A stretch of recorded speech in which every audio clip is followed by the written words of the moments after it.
Welcome back to the first deadline stream of the season. It's been quite a while since we've done one of these, and I think in June for the Champions League final, that was the last live stream we have done. There's been plenty of videos since then, but maybe a bit more intermittently. But we are back, and the hype is back for Gameweek 1 and FPL, and I've already got 3, 4, maybe even 5 50-50 calls that hopefully swing the right way. But we're going to try help each other out here. Any questions you have, any topics you want to have covered, then be sure to leave them in the live chat, and I'll do my best to give my opinions. And also everyone else in the live chat, you can help each other out as well, and you can provide even better and more informed opinions than myself. But let's get a quick shout out to everyone in the chat right now. So there's going to be a lot of them already, so I appreciate you all waiting. And here we are, just under 2 hours until the deadline, 6:30 p.m. UK time. Welcome, Lager, always a pleasure. And yeah, I think, 3 months basically since the last stream. Bring it on. Welcome, Sudindra, as well. And yeah, FPL's finally back. Hopefully it's a good thing, and we aren't all crying by the end of today. Sudindra also says Pickford, Stones, Estupinian, Gabriel, Saka, Fernandez, Rashford, and Mbeumo, Haaland, Joao Pedro, Jackson, my 11. Bench, Turner, Chilwell, 4-point family defender, and any 7-point family or below price midfielders. Thoughts? I like the look of it, and it's pretty much, I wouldn't say it's what everyone's going for, but it's quite a similar setup. In terms of a 7-point family in mid or below, of course, we can keep an eye out for Richarlison and Maddison now, with Kane surely leaving the club to Bayern Munich.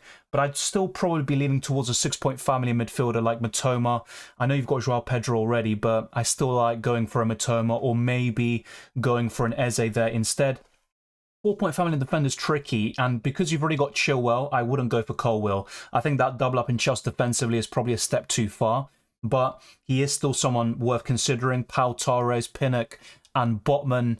I think he is the best of the lot, but the problem is the opening fixtures. So I'd probably lean towards a Brentford or Aston Villa defender there for you, Sudindra. The rest is looking very solid.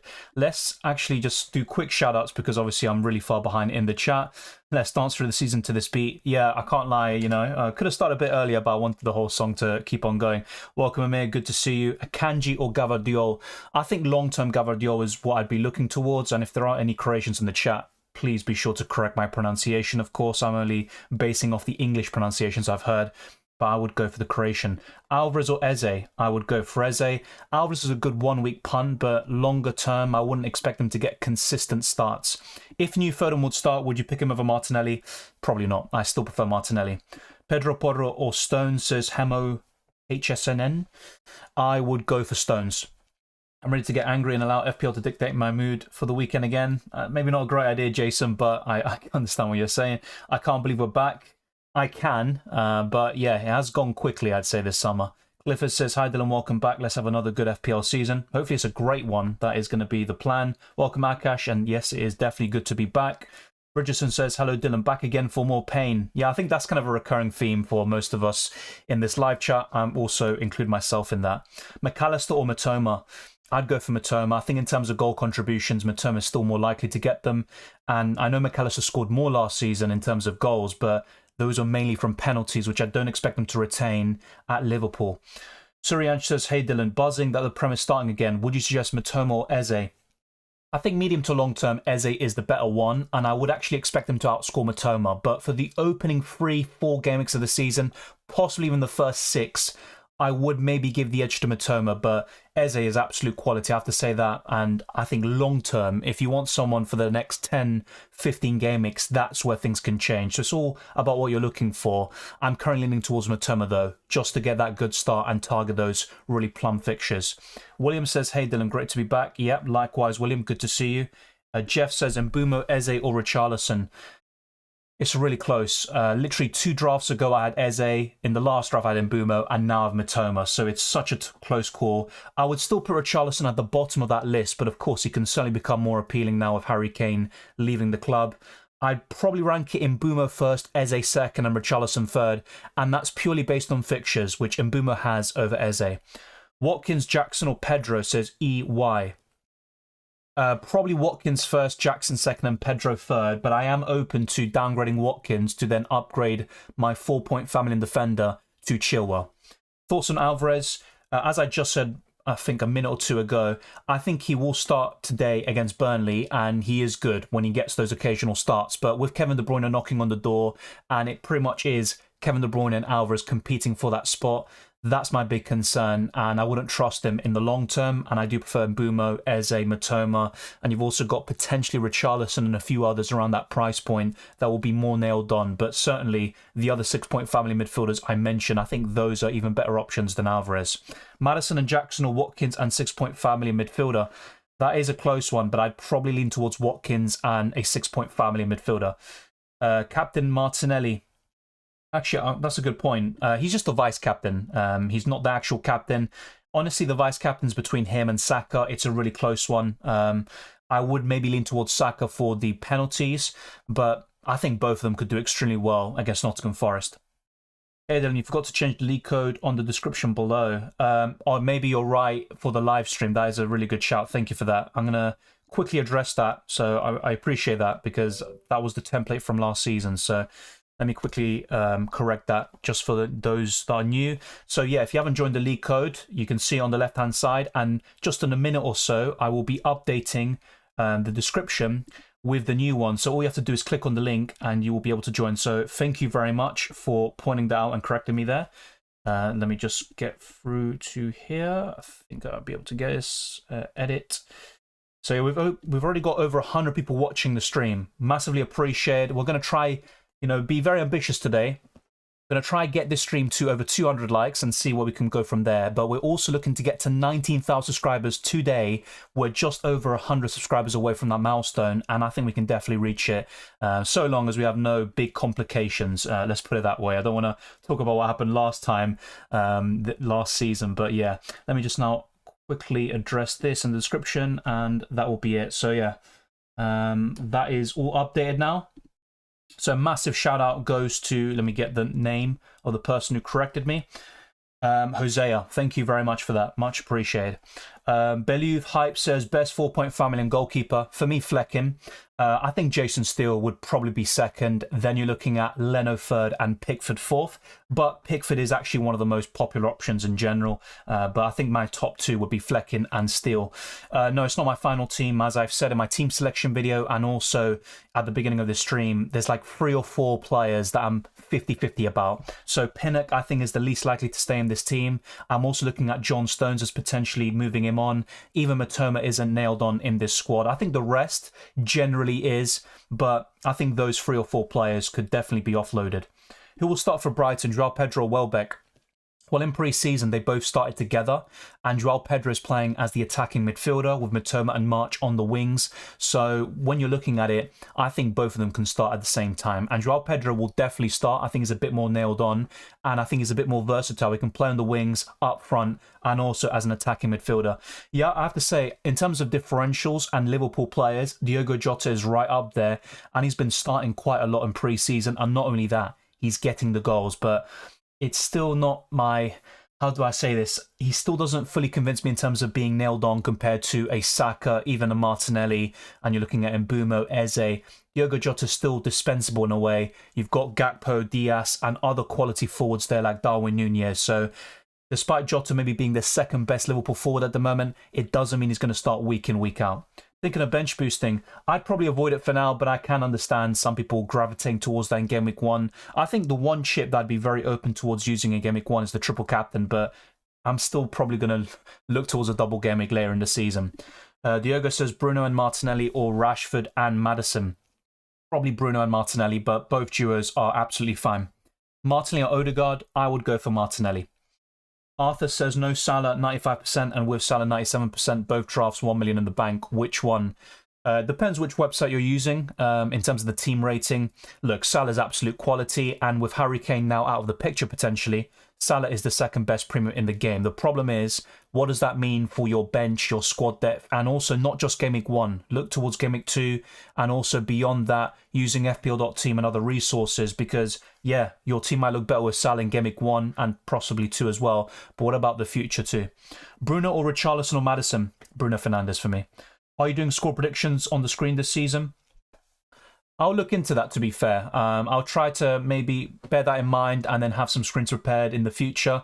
I always typically give my kind of on-the-cuff, straight reactions, straight away, just kind of giving a really quick prediction. So it's my gut feeling. So I can do that towards the end of this stream, but I'll look into that for maybe some graphics and stuff in the future.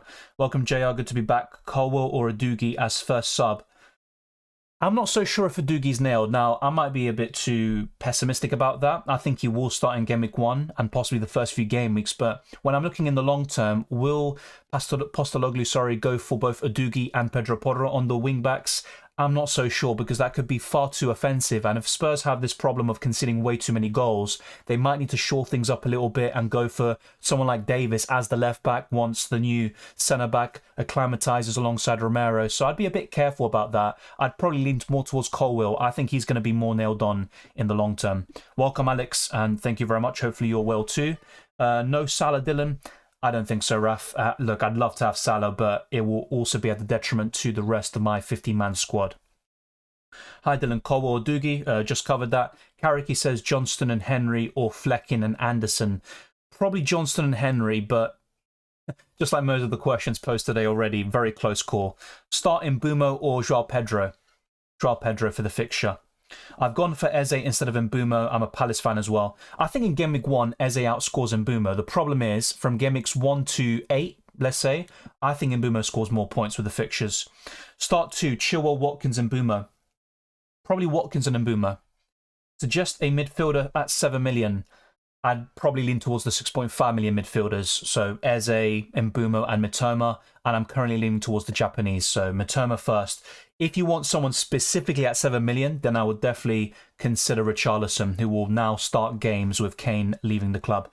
Starting Cash or Chukmena, I would probably go for Cash there. I wouldn't go for... I'm not going to try to pronounce that again, yeah. Chichin Jr. says March, Wissa or João Pedro and Mbuma. João Pedro and Mbuma for me. Gross or Mitoma? Mitoma. How to decide between Pickford and Johnston, says JP. Look, for me, it's a close one, I think, between those two. And I actually forgot about him when I was talking about 4.5 million goalkeepers. I do prefer Johnston a little bit more. I think Everton have better fixtures, and I think that's why Pickford will be the more popular choice. And I don't necessarily disagree, but I think Johnston will outscore Pickford this season. That's kind of a gut feeling I have. Let's wait and see, because you still have Gaeta knocking on the door, and who knows what will happen in that situation. But if Johnston stays fit and is playing every single week, I'd lean towards him. Which 4.5 million forward to take? That is a good point, but if we actually look at Mubama's ownership, it's 12%. I mean, yes, relatively speaking, it's quite high compared to other 4.5 million forwards. So let's actually take a look here at forwards, 4.5 million. That is a good point, because typically when you have a kind of higher owned player and then maybe there's going to be a move towards free forwards, Mubama will be upgraded. There's a lot of selling and then his price will go down. So that is a good point. So yeah, let's sort this out. So Mubama is the highest owned 4.5 million forward. Then it's Archer, you have McAtee, and then you've got some other forwards there as well. So that is a good point. I am reconsidering it too, but I'm currently got him in, and I'm not really thinking too much about that, but it's certainly something to bear in mind, because if you are looking to gravitate towards free forwards, that could be an issue if you miss out on that 0.1 million. Yeah, look, for me, Botman's the best 4.5 million defender. The problem is, you know, for the first 6-7 game weeks, the fixtures are awful, and I only see 2 clean sheets maybe. Chilwell and 4 million defender, or Gvardiol and Colwill? Really good question. As a duo, I would naturally go for Gvardiol and Colwill. The problem is Gvardiol might be slowly embedded into the team, so he might not start in Game Week 1. Of course, you're saying if he starts today and if we get the league, but even if he starts now, he might be benched in Game Week 2. You know, he plays in the Super Cup final against Sevilla, which is in between Game Weeks 1 and 2, and he might not start week in, week out from the get-go. Then again, you can say that about John Stones and Chilwell in the future, but I would go for Gvardiol and Colwill long-term if Gvardiol does start. Should I get Jackson? Sorry, I just missed that. Should I get Jackson instead of Watkins? But I think Jackson played well with Nkunku. Now Nkunku's out. Yeah, that's a good point. Actually, look, if Nkunku didn't get injured, he would be my forward. I wouldn't even think about it. Despite how good Watkins is, I think Nkuku would be my second forward. Look, it's difficult. The reason why I might go for Jackson in the end is simply to upgrade my 4-point family defender to Chilwell, and the best way of doing that is going from Watkins to Jackson. But if money is no issue and you're happy with the rest of your squad, I'd go for Watkins. He's Premier League proven, and I think he's going to have a fantastic season. I would not be surprised if Watkins gets 20 plus goals, and this is me saying it. I normally criticise him, and I think Aston Villa could do really well. You Never Walk Alone Anchor says, hi, worth playing Colwell instead of Chilwell if it means having Watkins and Pedro. I think that looks really good. The problem as well, though, with that, I'm not trying to be negative or be controversial, but the problem with that is if you have too much squad depth, which I talked a lot about in the rating your teams video, because it's all well and good having Watkins, Pedro and Colwell, but who are you going to bench week in, week out? I would have that plan and have a good idea about that, not just in Gameweek 1, but also in the future using FPL.Team. But I do like the look of that, having Colwell, Watkins and Joao Pedro. Chance of De Bruyne to start? Well, I'm not sure if I'd give a percentage of it. I'm definitely not an expert when it comes to Man City team selection. I think Alvarez will start, though, and I think De Bruyne might be benched and come on later on, but I could be completely off the mark with that. And I said this multiple times today. For me, it's Alvarez and De Bruyne competing for the same spot, but they can still coexist in the same team. So I'm probably not the person to ask that. My gut feeling is that De Bruyne won't start. Let's wait and see. Haaland or Martinelli for captain options? I'd lean towards Haaland there. Look, I think Arsenal are more likely to score 3+ goals than Man City are this weekend, but for me, Haaland will get a brace. That's my prediction for today and for this weekend. And also when I'm looking at Martinelli and Arsenal, the goals could be shared against Nottingham Forest. So I'm probably leaning towards Haaland. What's your plan for Chelsea and Liverpool players? For Liverpool, it's always going to be Salah, Trent, and I'd say Diogo Jota. Those are the top three I've got my eye on. With Chelsea, it's Jackson and Chilwell. Nkuku, of course, when he comes back and hopefully recovers very well. But yeah, I think the plan, and look, it could still be in Gameweek 1. This team is not settled. I have to make that very clear. I'm not doing this to prevent copying, although that is a good idea. It's literally because I'm in two minds about the likes of Pinnock, John Stones, even possibly Matoma, but more so I'm looking at those two defenders I have and I'm not that convinced. And I think one thing I could do is basically downgrade Watkins to Jackson and then upgrade Pinnock to Chilwell. But the problem with that is I've got some big benching dilemmas in Gameweek 1, but specifically in Gameweek 2 as well, where I could bench Chilwell away to West Ham. Rashford and Pedro or a 6.5 million midfielder and Watkins. I'd go for the 6.5 million midfielder and Watkins, I think, but really close call. Thoughts on Wissa? He is cheap and he could grab some goals as a forward in a really attacking side like Brentford. I actually like Wissa a lot. Whenever I watch him, he's very impressive. I think when he really caught my eye was when Brentford beat Chelsea, I think 5-2 at Stamford Bridge. Tuchel was still there. And Wissa absolutely destroyed Chelsea on that day. And ever since then, I've just been really impressed with him. So I do like that. The thing is, though, when I'm looking at Brentford, they've got great fixtures long term, looking beyond Gameweek 1. But I'm more leaning towards Mbeumo as a midfielder and potentially on penalties as well. So as good as Wissa is, I would put Mbeumo just a little bit above him. Thoughts on Trossard versus Bowen? I like Trossard a lot. And look, if he starts, if he can nail down a spot on the Arsenal side, I think he could be the best Arsenal midfielder potentially, but I don't think he will get those starts. Even in Gameweek 1, where he probably deserves to start, it could be Havertz up front and also Declan Rice, Partey and Odegaard as the midfield three. So, look, it's tough. I'd probably still go to Trossard, maybe because I'm not a big fan of Bowen and West Ham assets in general, but I wouldn't really go for Trossard, to be honest. Chances of Foden or De Bruyne start? I think De Bruyne is more likely, and with Foden, I'd probably avoid because he's not trusted enough by Pep, in my opinion. That's the impression I get. He's not really able to nail down a spot in that Man City side. Start Jackson or Diaby? Diaby's a really good shout. He's definitely on my watch list for Aston Villa. I think I'd start Jackson. The way Liverpool have been defending in pre-season, I think I'd go for Jackson. Do you think Hall could be a good 4-point family defender to rotate with Estupinian, Gabriel and Chilwell, mixed between him, Udogie and Pau Torres? Yeah, I'm mainly looking towards Colwell for Chelsea defenders. Udogie is looking really promising and he could be the best 4-point family defender of the lot, but I'm a bit concerned about his starts long term. Pau Torres, Mings, Pinnock, Rico Henry when he's available. I think those are the safe bets. But yeah, look, he could also be someone else, but I'm mainly looking towards Colwill, Pau Torres, and then a Brentford defender. Joao Pedro or Jackson? I prefer Jackson. Mbeumo, Richarlison, Eze, Diaby. Choose two. One to start and one to bench. Choose two. It would be Mbeumo and Eze. Yeah, those would be my two choices. Who to bench? It'd be Mbeumo. I'd start Eze for sure this week. Eze or Grealish? I'm not a big fan of Grealish FPL-wise. I'd go for Eze. Thoughts on Garnacho? I wouldn't go there. If you want a Man United midfielder, Rashford and Bruno are the way to go. Garnacho's not really someone I'm looking at yet. But, of course, you know, really promising talent. In the future, he could break his price and be a fantastic value option. But I'm not really looking at him FPL-wise. Best 4-point family defender to rotate? That's my big question for myself. I'm really in two minds about it. I've currently got Pinnock. Before I had other defenders as well, Pau Torres, for example. I'm actually currently leaning towards Colwill as my 4-point family defender. Eze or Grealish, already covered. Have you ever considered to multi-stream on Kick Twitch? I have considered it. The thing is, of course, just kind of switching between different chats. I know YouTube will always be the busiest one. I have considered it, though, and it could be an option in the future. But, yeah, at the moment, I'd say no. Odegaard or Bruno? I'd probably go for Bruno Fernandes, and that's what I've gone for myself, of course. But yeah, Bruno. Do you think Luton and Burnley defenders could drop in price due to Gameweek 2 blank? That's a good shout.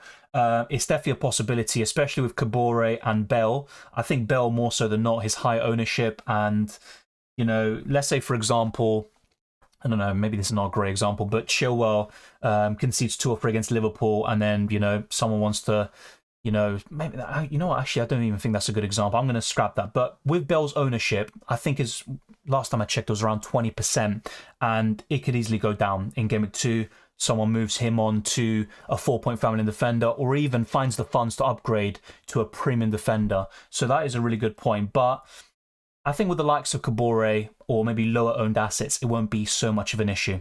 Rumour saying Nkuku won't be back before January. Yeah, I heard it's going to be multiple months, and January is even longer than expected. That is a big shame, of course, and I was actually expecting really good things from him, probably 15, 20 goal contributions. It's not going to happen now for sure. And I actually thought he would be my favourite forward to accompany Haaland. Is Son a good punt? Yes, he was actually in my first draft. And I think after the first 2 game weeks against Brentford and Man United, I think that's where I'd be really keen on Son. Why Martinelli over Odegaard? $500,000 in price. I've currently got 0 million in the bank, so it's kind of more flexible to go to Martinelli. If you look at pre-season, Odegaard got 2 assists, Martinelli got 1 goal, 1 assist. I think in terms of general performances, Odegaard was more impressive, but Martinelli for me is the real danger man in terms of goals alongside Saka in that Arsenal team. Chilwell or James? Chilwell. Botman versus Villa or Chilwell versus Liverpool Game Week 1? I'd go for Chilwell simply for the attacking threat. You think Mabama could drop in price? It's possible. It's definitely possible. We addressed this earlier, and that's maybe a reason why I'll change him. But I'm not really too fussed about 4-point family and forwards, really. I just think in terms of who's the most likely to get goals and minutes, it is Mabama. Any thoughts on Botman or Trippier? I wouldn't go for Trippier, definitely not. As good as he is, those fixtures to start the season, I think you can find much better value in the midfield for the same price, and also in the defence. You can go for Gabriel, Luke Shaw, John Stones, Estupinian. They're all cheaper. They all play in teams with better fixtures. I'd just go in that direction instead. Botman is fine as a 4-point family and defender, but yeah, I just think those opening fixtures put me off. What do you think about Isak? He is a good option, but I think Wilson's a better option. And when Isak and Wilson start together, Wilson's on penalties, as we saw against Leeds last season. And also, Isak plays on the left-hand side and Wilson is playing down the middle. What do you think about Akanji? I'm a bit more concerned about him with Walker staying at the club. And I think if Walker was sold, that would have boosted Akanji's chances of being nailed on every single week. And you've also got Gvardiol coming into the equation. So he's still a good option. He'll start most games, but I think he won't get as many minutes or starts as he did last season.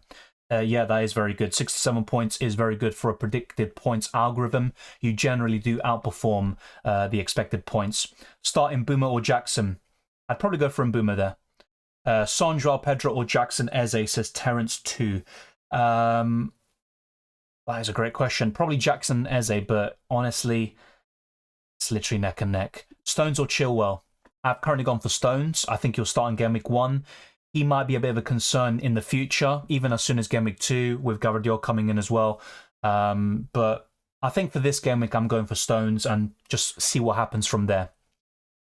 Watkins and Eze or Jackson and Foden? Watkins and Eze. Foden, I'm not a big fan of him. Either have Salah or regret. Well, I'm not going with him. Let's see what happens. Is Gakpo or Jota a good option? They're both good options, but I think after preseason has concluded, I would lean towards Jota. As a midfielder, 8 million, he seems to be a bit more nailed on, you could argue, playing either as a left winger or down the middle. He's in great goal-scoring form. I think both are really good. I think the way I'd rank it is Salah first, probably Jota second, Gakpo third. Thank you, Carlos, for the super chat. It's much appreciated, mate. Ola Craig, Pickford, Turner, Stones, Gabriel, Stupinian, Colwill, Udogie, Rashford, Bruno, Saka, Martinelli, and Bumo, Jackson, Haaland, and Osula. ¿Qué cambiarías? Gracias. Wait, puede ser que yo estoy... sí, Osula, sí, el de Sheffield United, claro. Sí, estoy bien con el equipo. Mi mayor problema con eso es Pickford. Yo no soy fanático de él y Everton. No tengo mucha confianza en Vallas Invictas. Udogie puede ser un problema a largo plazo. Pero la verdad, es un equipo muy sólido. Turner está bien. Stones, Gabriel, Estupinian, Colwill, Udogie. Está muy bien también. Sí, yo cambiaría a Pickford. Eso es lo que haría yo, quizás para Flecken de Brentford. Lo demás está muy bien y no cambiaría mucho, la verdad. Así que Pickford a Flecken y estaría muy contento con ese equipo. Eze, White or McTominay for the bench, says Darren. For the bench, probably White, and I'm not really too confident about that. I like Saliba a lot, Zello, but when you've got Gabriel at 500,000 cheaper and with more goal threat, I'd lean towards him. But Saliba is better for bonus points, I do recognise that, but he's also 500,000 cheaper, so Gabriel for me. Watkins or Darwin? Watkins. Johnston or Pickford? I prefer Johnston, but I think the fixtures is why most people are going for Pickford, and I understand that. It's a tough one. I'd probably reevaluate and change my mind on that. I think Pickford is slightly better than Johnston simply for the fixtures, but I do prefer Flecken. I'm not going to change my mind about that. And I also prefer Steele from Brighton. What do you think of Foden? Just not nailed on enough for me to really advocate for him. Against Arsenal, played very well coming off the bench. He turned party for the goal that Cole Palmer eventually scored, but I just wouldn't trust him to get the minutes, so I would avoid. No Jackson. I had him in my team selection video, and as I said earlier, I might still go to him to fund Pinnock in this case to Chilwell, but it's literally 50-50 calls that I'm not sure about. And I said this in the team selection video yesterday, and also my other draft videos. It's very difficult to nail those decisions on. Is it compulsory to have some money in the bank? Definitely not. You don't need to. It might be a bit handy, but it's not necessary.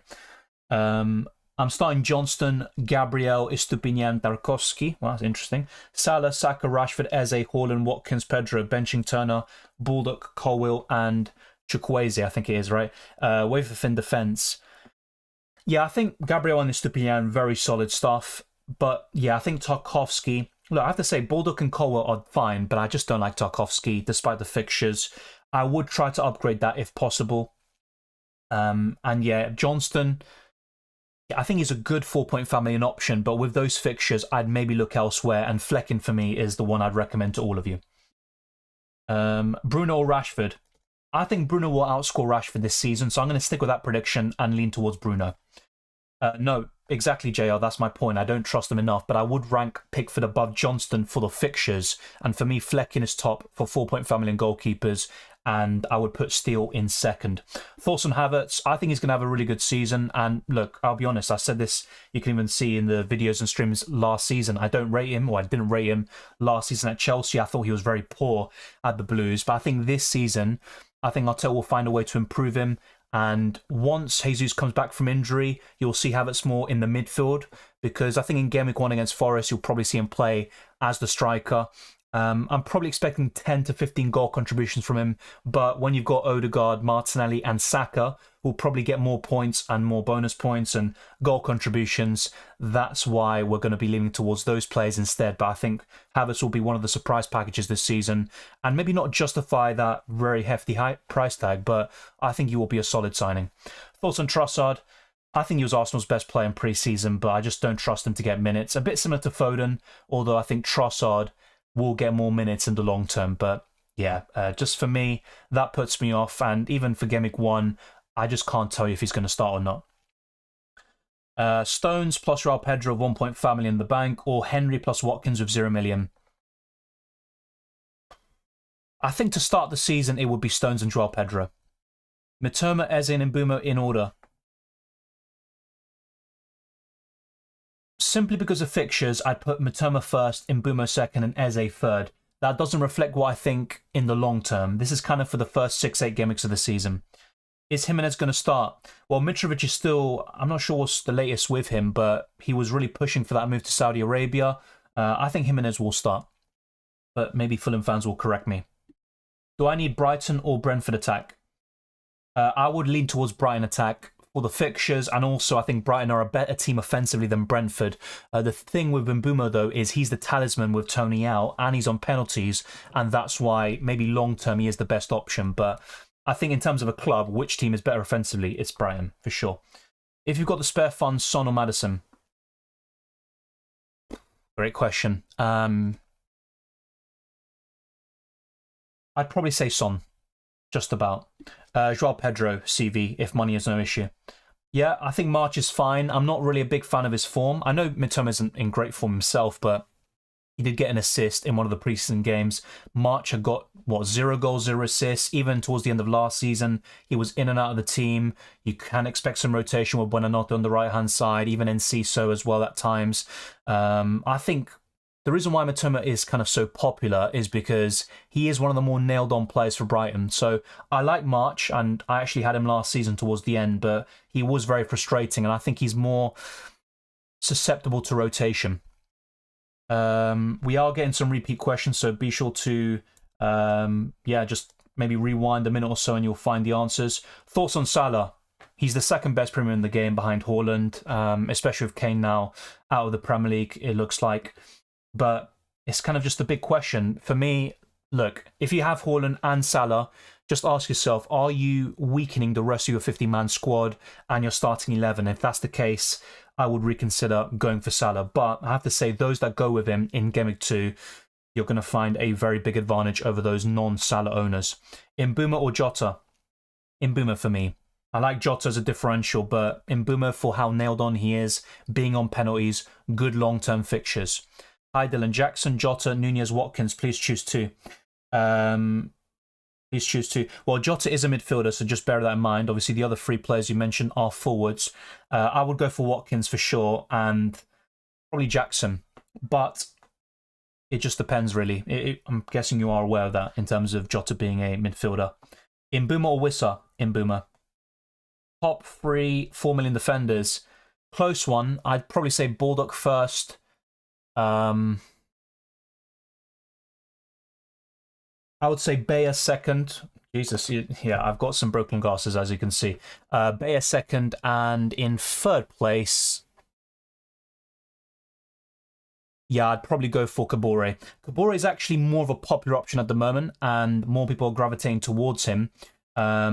But yeah, I'd probably go for Bayer second. The big issue with Burnley, though, is the fixtures. I think Burnley have the worst fixtures of those clubs. Let's see if the glasses actually stay on now. Jesus Christ, I'm probably going to have to be really still. Alvarez for Game Week 1 and then go to Jackson. It's not a bad shout, but I don't like booking in transfers like that, so I just go for Jackson from the get-go. Saliba's 5 million. Let me just see. Yeah, you are right. He is 5 million, but I would go for Gabriel instead. I think it's a close call, but Gabriel for me is the one. Yeah, I'm still deciding on my team. I mean, at the moment, I'm not. I'm kind of just focusing on the questions on screen, but I will go to my team later. Stones. Yeah, look, even with Stones, I'm not really that convinced about him and his minutes long term, but I am expecting him to start, get 60 plus minutes against Burnley, and probably a clean sheet as well. Havertz or Martinelli? Martinelli. Will Joao Pedro play more minutes than Mitoma? Really good question, really good question. I think Mitoma will play more, but Joao Pedro will be one of the more nailed on attackers, I think, for Brighton. That's really good all there. The thing with Joao Pedro is he's a forward, he's 5.5 million, and it enables you to potentially get Salah in the midfield. Thank you very much, Gustavo. Big up Costa Rica too. Tuan says, hi Dylan, please choose two, Jota versus Watkins versus Jackson. I'd said this before, Watkins and Jackson. Shaw or Chilwell for this game week? Shaw, definitely. He's facing Wolves at home, Chilwell's facing Liverpool at home. Better chance of a clean sheet for Man United. Martinelli and Odegaard. Close call, but Martinelli because of the $500,000 price difference. Hey Dylan, how are you? All good. What about you? 2 out of Mitoma, Mbeumo or Eze. I'd say Mitoma and Mbeumo, and that's purely for the fixtures. If Eze had similar fixtures to Mitoma, I'd be going for him. But yeah, you have to bear that into account as well, and that's why I'd go for Mitoma and Mbeumo. So yeah, we've gotten a lot of questions in already. Not sure exactly how many viewers we have at the moment, but if you haven't already, be sure to smash the like button, subscribe for new, all of that good stuff. As I said, we have a very ambitious target for today, which is to get to 19,000 subscribers by the end of this stream. I think we can definitely do that. We just need around 100. So we'll be keeping an eye out on the progress and seeing if we can make some, big strides there. So yeah, at the moment, if we see here, we're just around 150 away or so. So let's try to get ever closer towards 19,000 subscribers and keep on pushing on. So yeah, we've got almost 200 viewers, only 55 likes. Be sure to get that up by the end of this stream. It'd be massively appreciated. All right, so Watkins plus Colwell plus Stones or Jackson, Pedro plus Stones and Chilwell. I'd probably go for the first trio, but it's a really close call. But yeah, I'd go for Watkins, Colwell and Stones. Thank you, Sophia. I appreciate it. Even Ferguson or Joao Pedro? Joao Pedro. How about Rashford and Bruno for Game Week 1? Game Week 2, sell Bruno to Salah. I mean, look, it does look really good on paper, but then in Game Week 3, Man United have Nottingham Forest at home, and you probably want to get Bruno back in for that. So you've got to be careful with booking in too many transfers. Welcome, Melvin. It's good to see you. Raul Jimenez or Joao Pedro? Joao Pedro for me. Better fixtures. Brighton are a better team, at least defensively, than Fulham. I'd go for Joao Pedro. Should we avoid City and United defence due to Pep Roulette and United poor defensive performance? I think in pre-season, Man United have been poor defensively, but if you look at their record at Old Trafford, they were so solid at home, keeping so many clean sheets. David De Gea kept the Golden Glove. I think having either Luke Shaw or Onana is completely fine. And I would expect United to solidify things going into Game Week 1. I'm expecting a clean sheet there, also in Game Week 3. As for Pep Roulette, that's completely understandable. I think Pep Roulette is always going to be a big issue. John Stones might be fine this week, but not in Game Week 2, and that's always going to be a bit of a concern. Bernardo Silva or McAllister? McAllister. What are your thoughts on Carney Chukwuemeka? With Nkuku injured in pre-season, he played in that number 10 role. Look, he could be one of the better budget midfielders, but I'm still not too keen. And you also got Anderson from Newcastle, who's been absolutely sensational for Newcastle in pre-season. But really what I'm looking towards is a 5-man midfield, and I wouldn't go for a Chelsea midfielder there. Start 2 out of the 3, Joao Pedro, Mitoma and Watkins. It'd be Joao Pedro and Mitoma.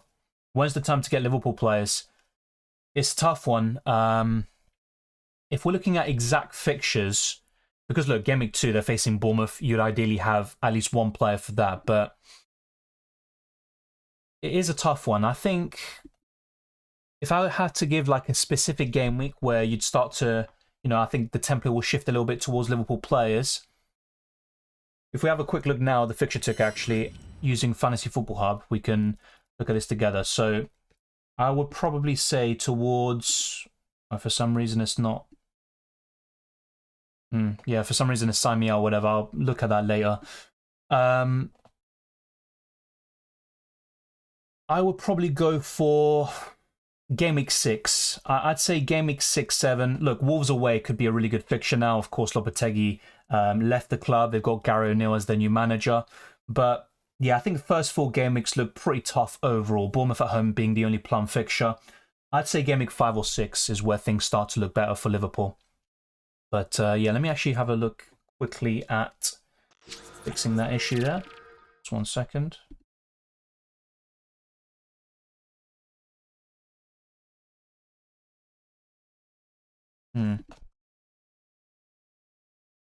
All right, yeah, just gotta leave it for now. I think there's an error there. So let's go back to your questions. Thoughts on Foden? We've covered him extensively already. I just don't trust him enough, simply. He might get the start today, but it's still not enough for me to recommend him as an FPL asset. Also, Udogie and Botman on the bench. It's good, squad depth, good rotation for defenders. Udogie, I'm a bit concerned about his minutes long term. I think he'll start in Game Week 1 and the first few fixtures, but he might not be a nailed-on start every single week. As for Botman, best 4-point family defender with very poor fixtures to start the season. Yeah, for me, Christoph Colwill is probably one of the better ones. Then you're looking at Botman because of how good Newcastle were defensively last season. The problem is the fixtures. And of course, you've got other alternatives, Pau Torres, Mings, Pinnock, Rico Henry when he's available. But I'm leaning towards Colwill at the moment. I think that's where I might go in the end. I've got 0 at the moment, 0 million left in the bank. Yeah, of course it's okay to have Trent. He's naturally the best defender in FPL, but the problem is his price and what that means for the rest of your squad. I agree, Joao.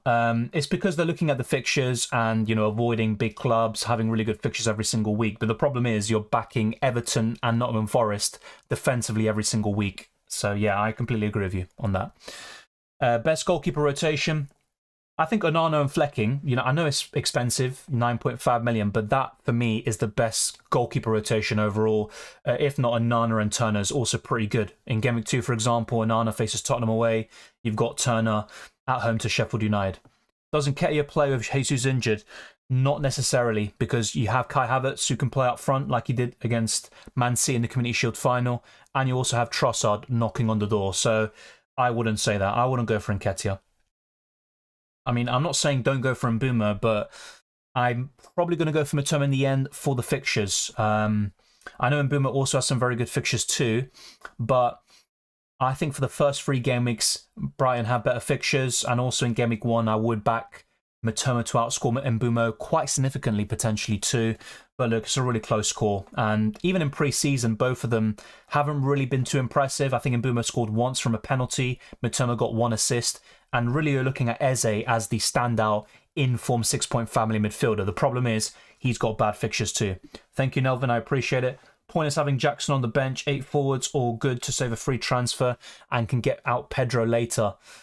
Yeah, I mean, look, it goes both ways, because you will be frustrated if you see Jackson on your bench getting points, but you've also already got him in your team to prevent those kind of booking in transfers and, kind of tinkering with your team too much already.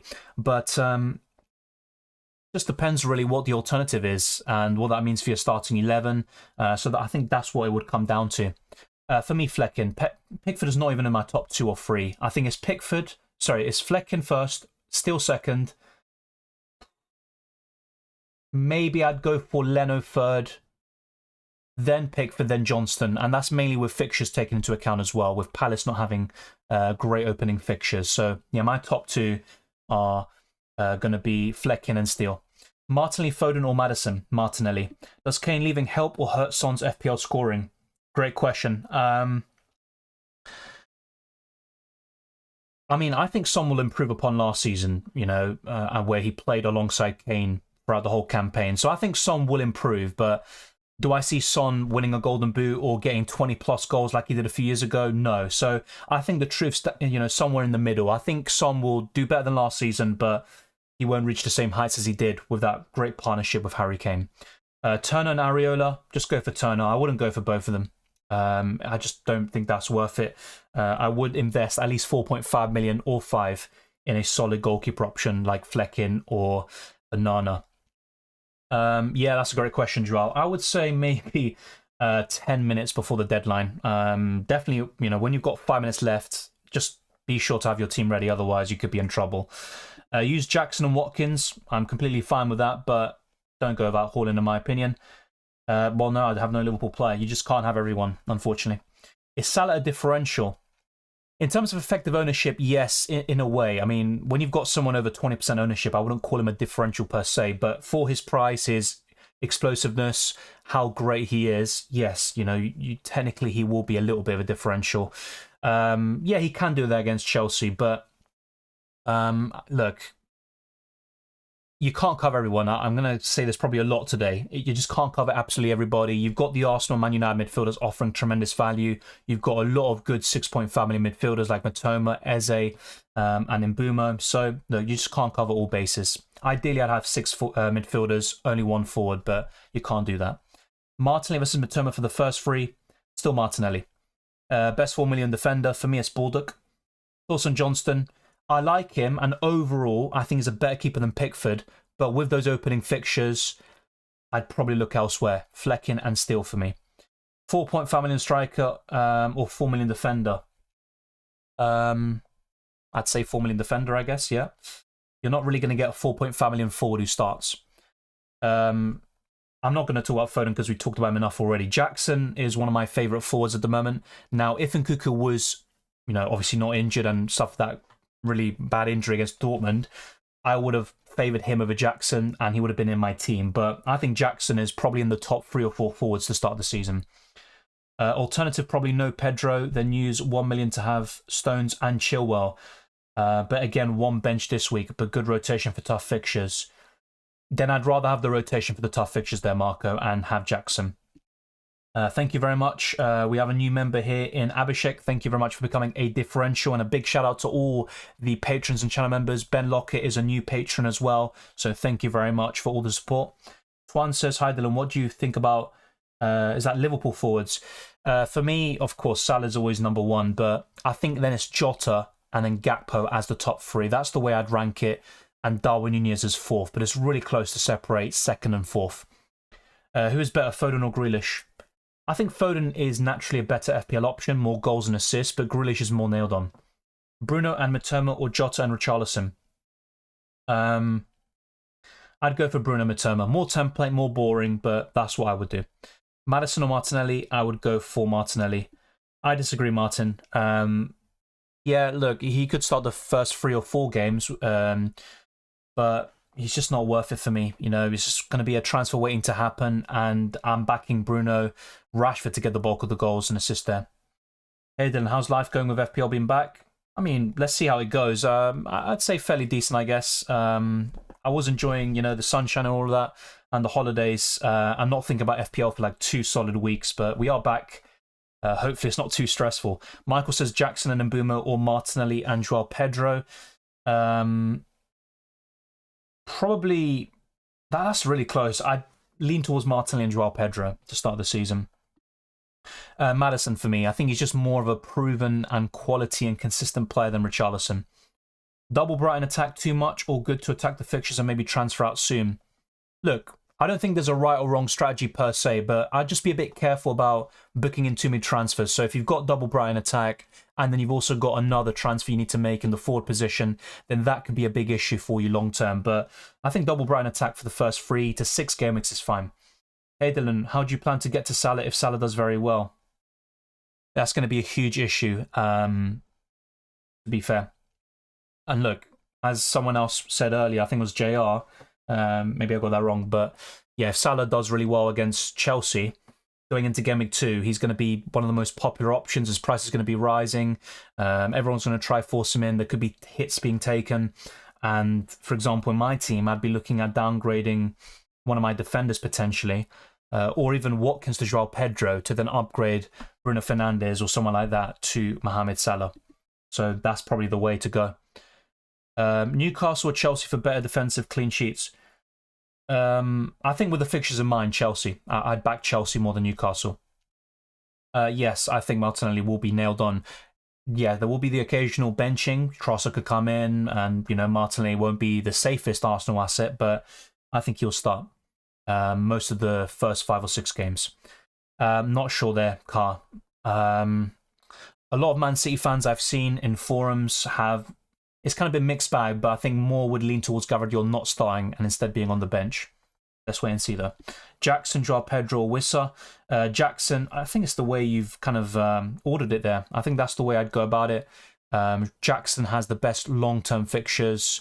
So yeah, I'd probably lean towards him first. Jackson or Joao Pedro? Jackson for me. It all really depends on your strategy. For the first 3 game weeks, then of course Joao Pedro is the man, but Jackson is going to outscore Joao Pedro in my opinion. Eze or Mitoma? I'm going for Mitoma for the fixtures, pretty much. I managed to get Sims before he left the league, and so he's price locked. Should I just keep him since I will never use my 4.5 million forward? I mean, you could do that, I guess, but I mean, I don't know. It's just, it is a good point you make there compared to someone like Mubama, should I say. I mean, it's up to you. If you're not going to ever use it and you're absolutely sure about it, then fair enough. But I think there could come a time where free forwards becomes a thing, especially when Liverpool's fixtures turn around game weeks 5 and 6, and you've also got the likes of Jackson, Ollie Watkins, and Haaland. You might actually have a bit of a dilemma there. Ramsdale or Onana? Onana for me. Still news from Coach De Zerbi is that they're 50-50. Well, I still think he is an option. And yes, of course, with their new goalkeeper signing, which they made around a month ago, still won't be the most kind of safe option. But I think if he can retain that spot, he will be second best in terms of 4.5 million goalkeepers. Jackson, Joao Pedro, Mbeumo and Maddison, or Foden, Wissa, Brighton mid, Jackson. I would go for the first quartet. So Jackson, Joao Pedro, Mbeumo and Maddison. Pau Torres, Henry or Tarkowski. Pau Torres for me. Rico Henry's got a bit of an injury problem. I think he'll be fine, but still an issue. I don't trust Tarkowski or Everton. Hey Dylan, I need a 4.5 million defender starting game week 2. Which defender do I pick? Pau Torres, I think, will be fine. I really don't know why Fleckin, let me just get this up, is being overlooked. I mean, I had him in my first draft. I've been recommending him so much, and if it wasn't for Onana, Fleckin would still be my goalkeeper. Bruno or Rashford, if the only way to get Rashford is to downgrade Martinelli? No, I'd go for Bruno. Why Pinnock over a 4 million defender and saving 0.5 million in the bank? Because I trust Pinnock more than 4 million defenders, and I might need that 4.5 million defender like Pinnock to come in at some point. Maddison, 6.5 million midfielder. If 6.5 million, who is more nailed in your opinion? I'd lean towards the 6.5 million midfielder, and in terms of who's more nailed, then Eze. Eze will start every single game, and same with Mbeumo. So yeah, despite Mitoma being one of the more nailed-on Brighton midfielders and players, Eze and Mbeumo are certainly more nailed-on than him. Joao Pedro or Watkins? Watkins. Havertz, good option, but I prefer Saka, Martinelli, and Odegaard in that order. Yeah, I think Gvardiol's a good pick, but maybe not from game week 1. I think it's more of a wait and see how he acclimatizes first. Yeah, I think so. As I think Marco said, it is worth going for that double up in Brighton attack. So it's not a big issue there. Mabama or Archer? Yeah, if Archer goes to Sheffield United, then he could be a fantastic 4.5 million forward. I'm going to make a few early changes, by the way, just to have things kind of settled on a little bit already. I don't want to leave myself with too many headaches later on. So I'm not sure if I'm going to go with Pinnock in the end. So I think Onana and Turner are quite nailed on. If I were to change goalkeepers, it would be Onana to Fleckin. Gabriel Estupinian, Baldock, I think, quite nailed on too. I think I'll keep John Stones for the time being, but it could be Chilwell coming in. And then here, it would be Levi Colwill as my 4.5 million defender. Should I keep Watkins, of course? And then I can keep Mitoma. And then here, instead of Mabama, especially if Archer moves to Sheffield United, this could be a fantastic signing, and it could be the 4.5 million forward of choice, really. So, yeah, this is how my team is looking like so far. I've made a few changes. It's not my final team. I have to make that very clear, but it's certainly possible. I think most of it is quite nailed on. There's just 2 free slots that I'm still thinking about. So I think the way I'd order it is Colwill first, Baldock second, Archer third, Turner as well on my bench, Haaland captain, and quite a template team overall. One thing I want to show you, though, I'm just going to do this in a second, is predicted points according to Fantasy Football Hub. So unfortunately, I'm not going to be able to show you like the full list as I usually do, because for some reason it has signed me out. But as you can see here, Haaland is top for predicted points, Rashford second, Bruno Fernandes third, Salah fourth, Saka makes up the top 5. Then you've got more Arsenal midfielders in 6th and 7th, Mitoma, De Bruyne And then you've got Mbeumo for the top 10. And you've even got the likes of Trippier all the way up there. Estupinian as well amongst defenders. But yeah, I think that top 5 is quite accurate. I would put Saka above Salah though, with the fixture in mind. But this is what I really want to show you now, Drafthound. So I've been using this website for quite some time now, since late June, I'd say, early July. And I found it very, very helpful, and it does help as well. And actually, Drafthound have been suggesting Colwill as my 4-point family and defender. So as you can see here, in terms of alternatives, I think the other one it recommends is Tyrone Mings. There you go. And then the number 1 pick that they recommend for a 4-point family and defender is Levi Colwill. So let's say, for example, you've got 3 or 4 players that you're not certain about, like myself. So in my case, it's John Stones, it's Matoma. I would probably say Watkins as well to an extent, Mubama and Colwill. So I think those are the most likely to be sold in my team. You click on this one tool, the Assistant Manager tool, and it will give you some good suggestions. So it's gone for Reece James, which I maybe don't agree with too much. Ben Chilwell as well, so that double up in Chelsea defence. Edouard, and then Solly March. I think March is a pretty good shout. Maybe not as nailed as Matoma, but he is a differential. He's got a high ceiling. I think Edouard is the one I don't agree with at all, though. The others are interesting suggestions, to say the least, but I think Edouard is just a no-go for me. So I'm just going to stick with, let's go for Archer here. That's just a 4-point family and forward. And then we'll see. And then Welbeck as well, who's been in great form in pre-season, and that has influenced the algorithm. But I wouldn't go for Welbeck, to be honest. I'm not going to go for him. So if we now do it again, Reece James, Chilwell, and all these as well. If we use the auto-pick tool, Alexander-Arnold, Vinicius, March, and Dunk. Pretty solid suggestions, I'd say, based on the fixtures. And I have to say, Trent Alexander-Arnold, I mean, who doesn't like Trent? That will be for fools only. But let me know what you think. Have you used Drafthound yet? If you have, then be sure to let me know. I would encourage you to use the free version first. And if you enjoy it, then you can use my link to become a paid Pro Tier member. How do you think the Super Cup affects City's lineup before and after in the Premier League? I think it will. I don't think it will influence the lineup so much for Game Week 1. But I think it does influence is certain players coming off early. So even Haaland could come off around 80, 70 minutes. That's possible. Alvarez and De Bruyne could share minutes. That's definitely possible too. So I think that's, what will influence. And maybe the Game Week 2 selection against Newcastle, where the likes of John Stones is benched. I think that's what could happen. Mbeumo or Bruno? Bruno, if you can afford it. Yeah, Jackson could be on penalties, but so is Ollie Watkins.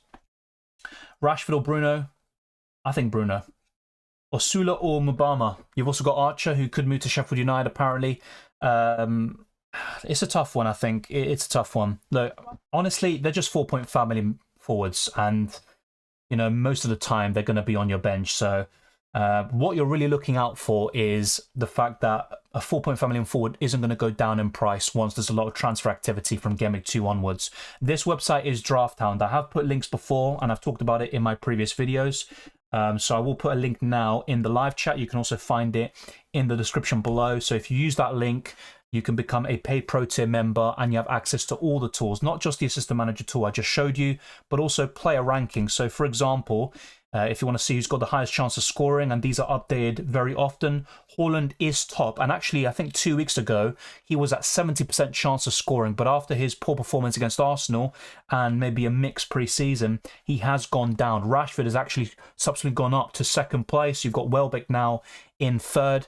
And you've also got stuff like the Fixture Analysis, where you can maybe target certain teams defensively. So, for example, if we look at chance of a clean sheet over the first 5 game weeks, you've got Arsenal in 1st, Brighton 2nd, and Man City in 3rd. And then you can change it from an attacking perspective in terms of chance of scoring 2+ goals. And then things change a little bit where Man United rise to 2nd place there. You've also got the player comparison tool, which is also very handy if you want to maybe compare someone like Saka with Martinelli. I think that's a pretty good one. You can see the predicted points for the next game week, 3 game weeks, 5 game weeks, and then you've got, it's kind of broken down into different tools. So chance of scoring, chance of assisting, goal involvement, yellow card, all of that is also provided for you.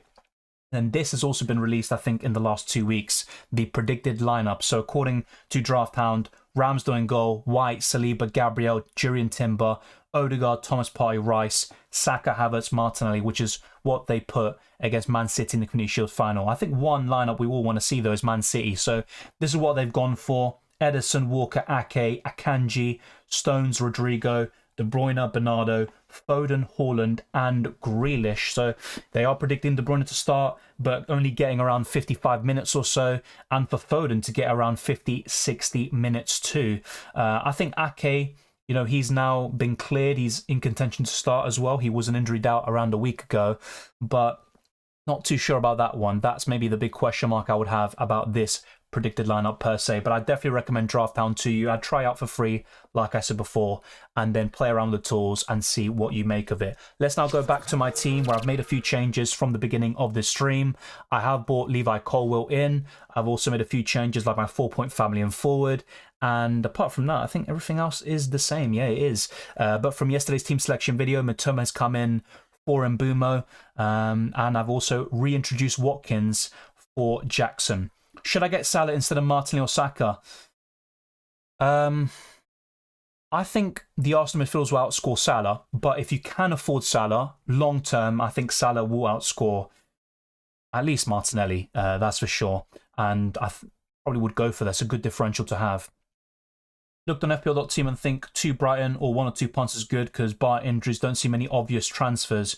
Yeah, I can see what you mean there, Marco, but a lot of times when we kind of plan our teams, you kind of think, I don't see myself making a transfer till Gameweek 3 or 4. Then things change. You see a great performance or maybe an option that you never expected to do well or is showing promising signs. I think things change really quickly in FPL.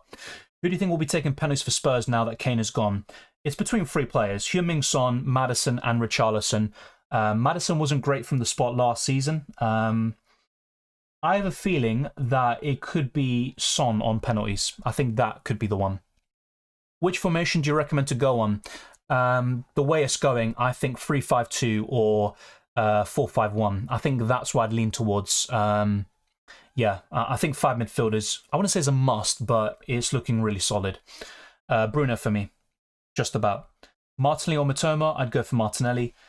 Chris says Jota and Wissa or Darwin and Mbuma. That's a great question. Probably Jota and Wissa. Welcome, Aditya. My defense is Johnston, Chilwell, Gabriel, Stupinian, Henry. I have Chukwueka as my other backup. So yeah, it's a good team. I think my one thing I would suggest is maybe going for Flecking instead of Johnston. But you do have Rico Henry already, so I can understand why you might not want to go for that. Yeah, I think the rest of the defense is pretty solid. Yeah, I think what I would prefer is a Nana, Bulldog, and a 4-point family in defender like Colwill, or maybe someone else if you already have him in that scenario. So I'd go for the Onana, Bulldog, and 4-point family in defender there. Let's see. Rank Martinelli, Matoma, Eze, Mbuma, Jota, Diarmi. That's a lot of names. Martinelli would be first. Second would be Matoma, simply for the fixtures. Mbuma third. Eze fourth. Jota fifth. Diarmi sixth. But watch out for Diarmi. I really like him, but maybe he's kind of a wait and see. Add to the watch list. I know, obviously, we all want to be ahead of the curve and get in on these assets before they explode, but I think to start the season, that's the way I'd rank it. Pedro, 2-point family in the bank, or Watkins? Watkins for me. Yeah, I think Colwill will be a starter. I think so. Watkins and Matoma, or Joao Pedro and Bruno? Wow. Probably Watkins and Matoma. Is Odugi a very attacking fullback? Yeah, he's fairly attacking. I don't think he's great defensively from what I've seen, but look, he's not going to be a Pedro Porro type of attacking fullback, but he's got some attacking threat in there. For this week, I would go for Martinelli there.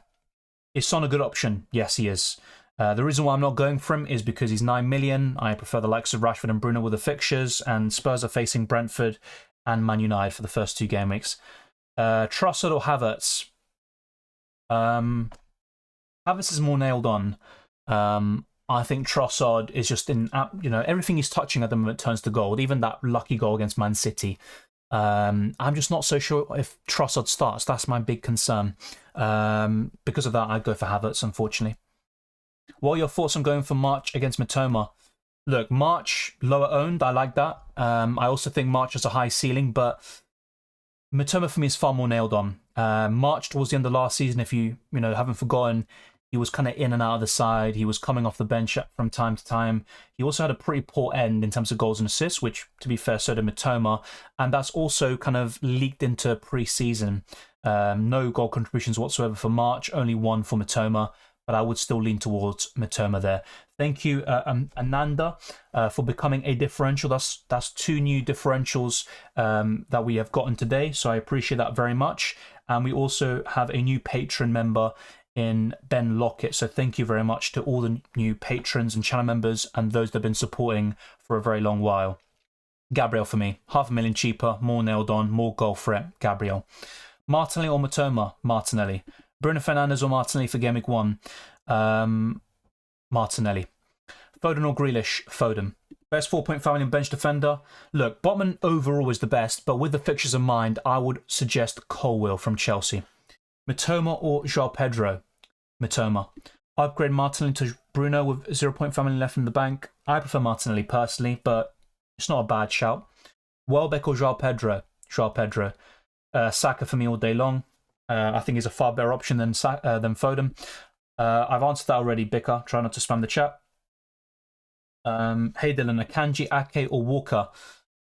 Akanji for me. I think he's the more nailed on of the 3, potentially. Hi Dylan, are Onana and Turner the best duo? I think so. Along with Onana and Flecken if you can afford it. I think that's really solid.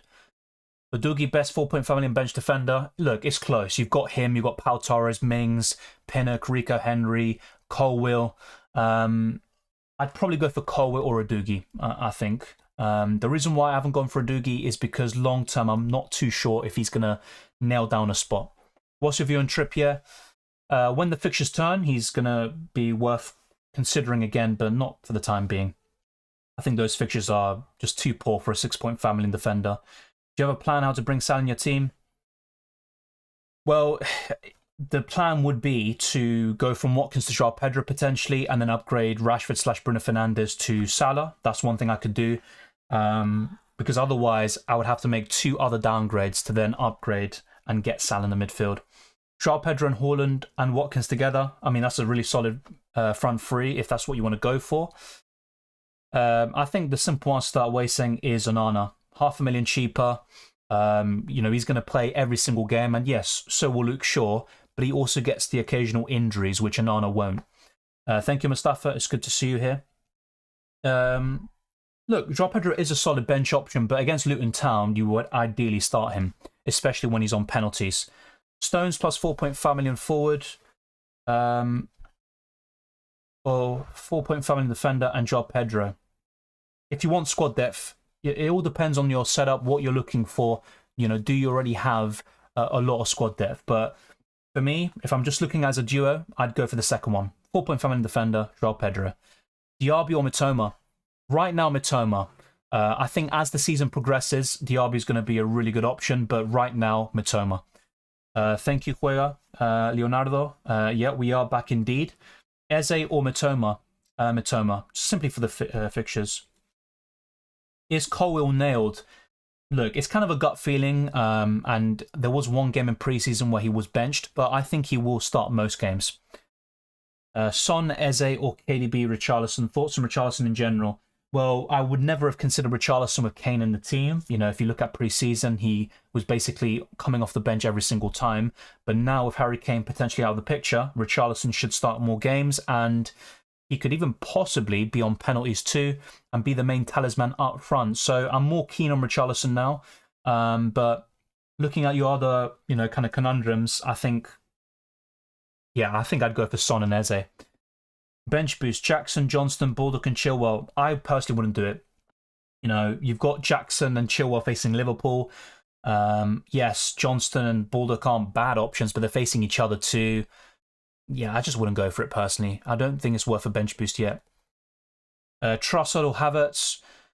Look, for me, Trossard is in amazing form, but the reason why I would say Havertz is because he's just nailed on. Trossard isn't. Thoughts on Trossard? He's been Arsenal's best player in pre-season. I think he should start, but he's not guaranteed to. Why Bruno Fernandes? He averages pretty much 180 plus FPL points every season. He's on penalties. He created the most chances of any player last season. He's got some good opening fixtures, especially in Game Weeks 1 and 3. He's only 8.5 million. I think he's a bargain at that price. Best 6 million mid. I like McAllister, but 6 million midfielder. I'd have to think about that one, but McAllister does pop up a little bit. Yeah, I'd say McAllister's up there. Pinnock over Colwill. Will Colwill start? Yeah, potentially. Look, I had Pinnock just now, and I switched to Colwill. It's not set in stone, that's for sure. Thoughts on Bruno Guimaraes? I wouldn't go for him, FPL-wise. Fernandes or Rashford? I mean, I'd go for Fernandes. I think he outscored Rashford this season, so I'm just going to stick with him and not overcomplicate that scenario. It's really close. I don't think many points will separate them, but I would give the edge to Bruno. What's your opinion on Onana? I see many going for Pickford and Turner. Well, look, when people argue and they say why they're going for Pickford and Turner, it's for the fixture rotation, and I don't disagree. It's really solid. The problem is you're relying on Everton and Nottingham Forest defensively. I'm sorry, I just can't bring myself to do that. And you've also got Flecken at 4.5 million. And yes, Brentford might experience a drop-off this season, especially with Tony suspended until January. And, you know, there's other factors that come into play. But I just don't trust Everton defensively. And Turner's a really good option at 4 million. But would I also go for Pickford? No. The simple answer is no. As for Onana, my opinion on him is that he makes a lot of saves. He showed that in UCL Fantasy last season, the highest scoring goalkeeper in the game. Man United kept the most clean sheets last season, and I think they'll be very solid at home. And they have been a bit conservative under Ten Hag so far. That could change a little bit this season as they look to score more goals, create more chances, and be a bit more open. But I still think they're going to keep a lot of clean sheets, probably in the top 2 or 3 in the country, alongside Man City and whoever else it may be. So I think Onana is the best goalkeeper in the game. Bench Trent or Stones? Trent for the fixture, but benching Trent is always going to be a problem. Pedro, Salah, Colwill or Stones, Bruno, Watkins? Great question. I would probably go... Wow. As a trio, I have to say Stones, Bruno and Watkins look better, but the other one looks surprisingly good. Mbeumo or Maddison or Martinelli? Martinelli. Wissa, thoughts?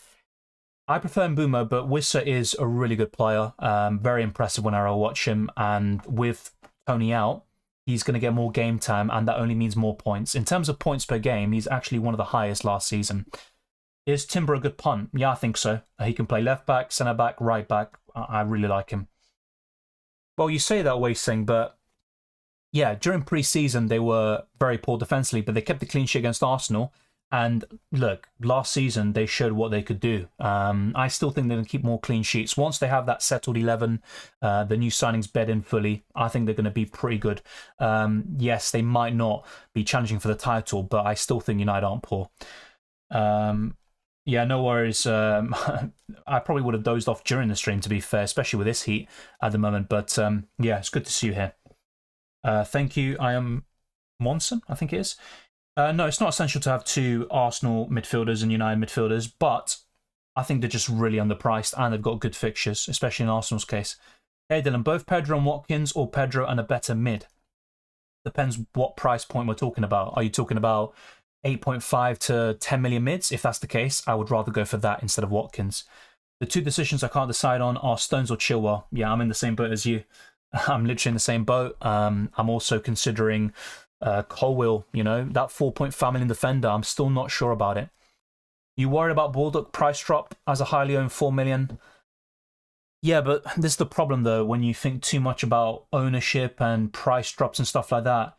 I don't want to just go for Kabore, Bell, Bayer, who are decent 4 million options, when I believe they are inferior assets compared to Baldock with the fixtures in mind. So I don't want to just sell these players and, you know, change too much based on ownership figures and potential price drops. Imagine getting Joao Pedro instead of Matoma. Oh, it's not a bad shout though. He's on penalties and he's also very versatile. And he's obviously the kind of big signing for Brighton. He could, you know, it's kind of difficult to see him being benched. But I think Matoma is still a little bit more nailed on. No news at the moment, I think. Wissa or Pedro? Pedro to start the season. Start Watkins, Pedro or Mbeumo? based on the fixture, it would be Pedro. Richarlison or Havertz as a differential? Great question. I think, look, if it wasn't for Kane leaving, I would have said 100%. I think Havertz gets more goal contributions and he's going to be a better FPL asset. You know what? I'm still going to back Havertz, at least for the time being. I think with Richarlison, it's more of a wait and see. Of course, he's not going to score one Premier League goal again. He's going to do much better, but Havertz for me. KDB and Foden start. Let me know where you got that from. Obviously, I'm guessing you got it from a reliable source. I'm going to now have a quick look online and see what we can find, but that is very interesting indeed. Let's see. That is interesting. Dylan, is Akanji a good substitute for Stones? The problem with Man City is roulette. No matter who you go for, even Ruben Dias, you're going to experience rotation. I'm going for John Stones at the moment because I think he'll start today. He'll get 60+ minutes, and I also think he's the best for bonus points and goal scoring amongst Man City defenders. I've covered this already, Akil. I would bench Trent, but it's not really it's not a good thing. Rico Lewis starts for City. Stones in doubt. Wow. I have to see where this is coming from because we're already getting quite a lot of news here. And we've still got around, 43 minutes left for the deadline. So plenty of time, but it's still whizzing by. Before we know it, we are going to be locked in for, apparently no Stones or Gvardiol. So bye-bye, John Stones. You're gone. So thank you for that. I appreciate it. I'm going to try find the root of... I'm trying to find the source, the definitive source. But that's quite crazy. Udogie or Bulldog? I'd say Udogie in that case, yeah. Time is going fast today. Soon 30 minutes left for the deadline. Yeah, I agree. De Bruyne starts. There you go. You know, I said earlier I had a gut feeling he'd be benched, and that's why I said don't listen to me in terms of Man City. It's just a prediction. Is Jurrien Timber a good punt? Yep. Answered that before, and I'll say it again. Stones out, definitely. No doubt about it. So yeah, De Bruyne starts. Phil Foden starts. Yeah, Foden's obviously a great punt for Gameweek 1, but I still wouldn't go for him over Martinelli, personally. Yeah, maybe. I'm open to it. But I definitely would get rid of Colwell in that case.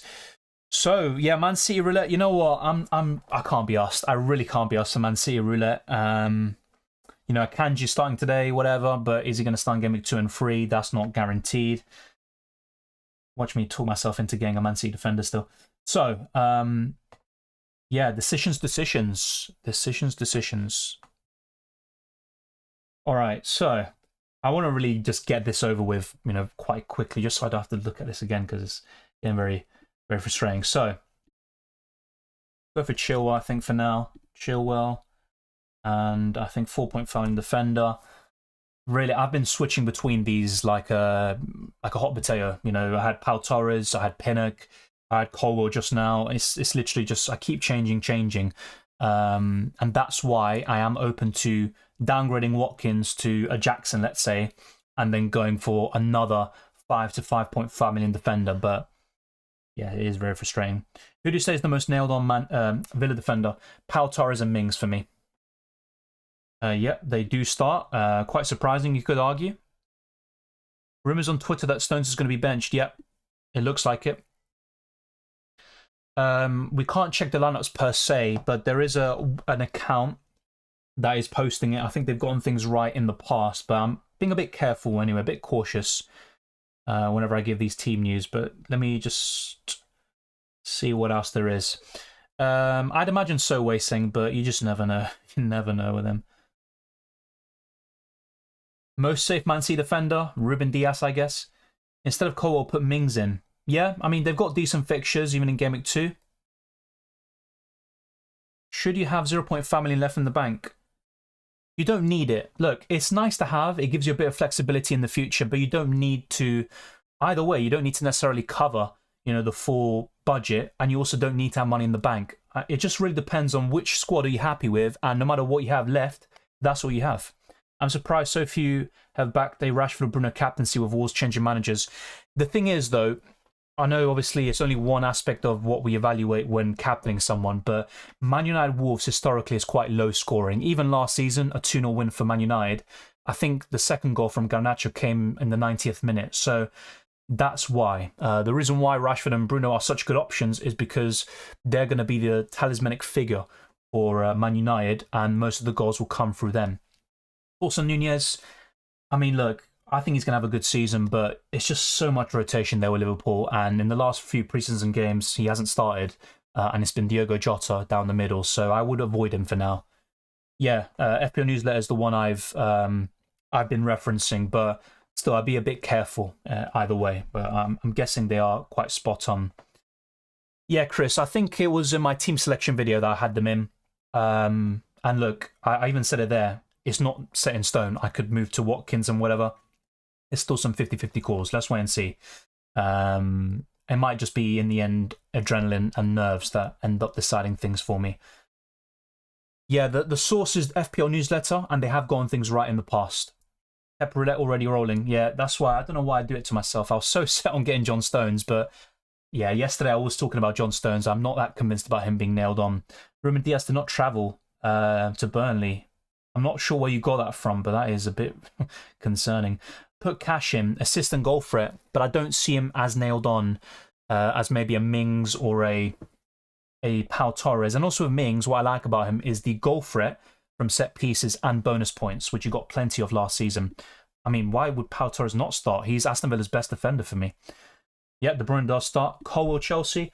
Look, he would be my 4.5 million defender, I think, if I didn't have Chilwell. I'm not going for a double up in Chelsea defensively. No way. Who do you recommend instead of Nunez? From Liverpool, it would be Jota and Gakpo. But overall, I'd say Watkins or Jackson. I've done Stones out for Chilwell. I think I'm going to go for that as well. But I'm open-minded. Yep, Twister Parker, we've covered that already. Matoma or Eze, and is the 0.5 million essential? Matoma for the fixtures, and no, it's not essential. Akil. I mean, at this point, you know what? I'm not going to say anything more. Eze or Mbumo? Mbumo for the fixtures. Mbumo for the fixtures. Foden or Martinelli? Martinelli. Chilwell, Bruno, Watkins, or Salah, Pedro, Colwill. I would go for the first trio. Chilwell, Bruno, Watkins there, Luke. Bruno, Rashford. Bruno is my preference. Why Gabriel Saliba? Interesting question. I think Gabriel's more goal threat, and I think he's also, I want to say injury prone because it's kind of harsh to say that. But Gabriel is kind of that one who turns up every single week, plays every single minute. But yeah, look, Saliba is definitely worth considering as well. And even Timber. I would not be that against going for one of those as well, to be honest. Archer or Mubama? I mean, as things stand, Mubama is the kind of better, more likely to get minutes and goals, but Archer could be moving to Sheffield United, so that's kind of something you need to keep an eye on. Mubama could maybe go down in price because he's the most popular 4.5 million forward, but honestly, I wouldn't overthink that. It's not a big deal. Who'll be your Arsenal back four? I think just like the Community Shield final, so Timber, Ben White, fullback, Saliba, Gabriel, and then when Zinchenko comes into play, you can see Ben White sometimes dropping to the bench, and then you can see Timber and Zinchenko as the fullbacks. I think Arsenal have a lot of, I'd say, squad depth in those positions now. Tomiyasu can play anywhere in the defensive line. Should I triple up in Arsenal? I'd go for a double up at least. You don't need to go for free. Mbuma has a dead leg. He should be fine. I'd be very surprised if he missed out. Welcome, Jon Snow. Also, likewise, happy to see you. I'd go for Martinelli, simply for the $500,000. Why not downgrade Watkins and get a Kanji? Yeah, it's not a bad shout. Look, the reason why is because I think Watkins is more reliable. Look, I think Jackson has a lot of potential. He's been absolutely fantastic in pre-season and also towards the end of the last campaign. But I don't know, it's just with Watkins, I don't know, I just have a bit more trust in him. Look, I still might do what you're saying, Mickey, and what you suggest is quite reasonable, you know, because if I'm going to go for a Man City defender and Chilwell, at least I've got both options available just in case. The good thing about Stones in general is the fact that he doesn't really get subbed on too often. You know, he either starts or doesn't play at all, which is quite handy. But with the news that he's not starting today, why go for him at all? That's the way I'm looking at it. But yeah, that's a good shout. But I have to say with Akanji, I'm not too sure about his minutes in the long term once Gvardiol and Stones come into the lineup. That's the thing. So this is something else I could do. Go for Jackson. go for 2 Chelsea players in the end, and I would have 0.5 million left in the bank, which I could use if I wanted to, but I don't necessarily have to. I mean, who would I even go for? That's the question. But yeah, I could also do something like this too. I'd have to think about that. I'll probably give it another 10-15 minutes before locking in. I prefer Gabriel. $500,000 price difference. For me, Gabriel, Saliba, and Timber are probably the best options. And then you've got Ben White. Shaw instead of a City defender. Yeah, but I do have a Nana already. That's the thing. And obviously a triple up in United. It's a good suggestion what you say, but I'd have to change a Nana, I think, to a Flecken maybe. That's what I could do. Is Walker worth a punt? Not for me. I just don't really see him as a nailed-on defender for Man City. What was the expected Man City lineup? Well, based on the news we're getting now, I mean, Edison in goal. I mean, I'm just saying off the top of my head, by the way, it's probably going to be completely wrong. It could be Ake, Ruben Dias, Walker, Kanji, Rodri. I mean, honestly, I'm probably going to be completely wrong about that. But yeah, no Stones of Gavardiol is the news that's coming out. Thoughts on Luis Diaz? Look, I think he's a quality player, but I wouldn't go from FPL-wise. I think he's at the very bottom in terms of Liverpool forwards. I think Nunez is better, and I think the very best, of course, Salah's number one, is Jota, Gakpo. I think those are the next best. And yeah, that answers your question, Mickey. I think Gakpo is one of the better Liverpool attackers, but I do prefer Jota for the position. And when I'm looking at Gakpo, the opening fixtures aren't too great. I know Game Week 2 looks very promising. And one thing that you could say is that Gakpo always finds a way into the Liverpool starting 11. He can play as a left central midfielder, you know, playing in an attacking role. He can play on the left-hand side and also down the middle. But I do prefer Jackson and Watkins to start the season. I mean, my question is, why wouldn't Pau Torres start? I'd be very surprised if he didn't. Watkins to Jackson and Mitoma to Maddison. It's a shout, but I'm not going to go for it myself. I probably would stick with Watkins and Mitoma. No, I don't need a same defender, to be honest, especially with this rotation. I don't need it. You're right. You really are. The thing is, with 4.5 million defenders, I'm not really... One doesn't stand out to me. Botman is the best overall, but the fixtures aren't great. Watkins, I just can't drop him. Jackson won't play all the time as well. Yeah, Watkins is obviously more nailed on. He's definitely on penalties. He's the talisman for Aston Villa. There's a lot that could go wrong as well. Diaz is on the bench or starting 11. Let me know where you're getting the news from. If it's the same source, FPL newsletter, then let me know. But yeah. Let's see.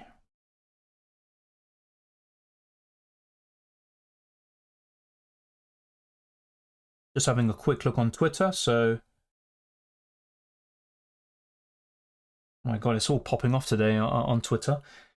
But yeah, trying to get some more news. Thank you, Torre. I appreciate it. Gross is my captain. Haaland is out of shape. Well, he's blanked in his last 6 official games for Man City, but I'm expecting that to change. I'm backing him to score a brace tonight. That's my prediction. A 2 or 3 nil win potentially for Man City. I think they'll win by 2 or 3 for sure. And I think Haaland will do the business. But Gross is certainly interesting. And I think he's always underrated, Pascal Gross. He's a really good option. Okay, wow, that's interesting. Yeah, I'm looking at... Yeah, Rico Lewis starts. That's another thing I saw on Twitter. That would be very surprising as well, to be fair. Honestly, you know what? Let's just stay away from Man City. Let's not give ourselves that headache. Yeah, I think that's completely fine, Lovro. You know, best 4.5 million forwards are Mubama, Osula, and also Archer. But I really wouldn't overthink it too much, you know, with 4.5 million forwards. Maddison or Martinelli? Martinelli. As a Villa fan, Pau Torres probably won't start. Look, shaking pre-season and Konsa Mings won't be dropped straight away. Okay, fair enough, Harry. I mean, I'm quite surprised by that. I think when I was looking at, you know, pre-season, Pau Torres was benched, I think, in one of the games, if I'm, you know, correct me if I'm wrong there. And he was starting the other ones. And also prior history with Unai Emery at Villarreal. And he is overall, I think, Aston Villa's best defender by some distance. But yeah, you might be right. Maybe for the beginning of the season, it will be Mings and Konsa. But I think it will be only a matter of time before Pau Torres is an undisputed starter and he'll be a good FPL option. But I think Mings, if he can stay in that team as well, I think Mings is still probably the best FPL option, arguably. I'd probably stick with Mings for now. but look, that could definitely change very quickly. For a starter, Joao Pedro this week for sure.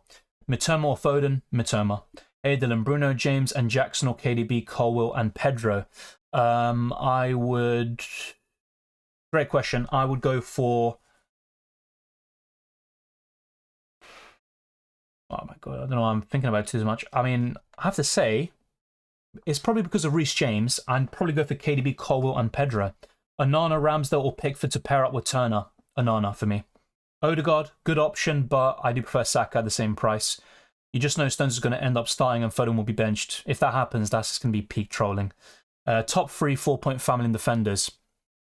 To start the season, you know, fixtures in mind, I'd say Colwill first, Udogie second, and third, I'd probably go for Tyrone Mings.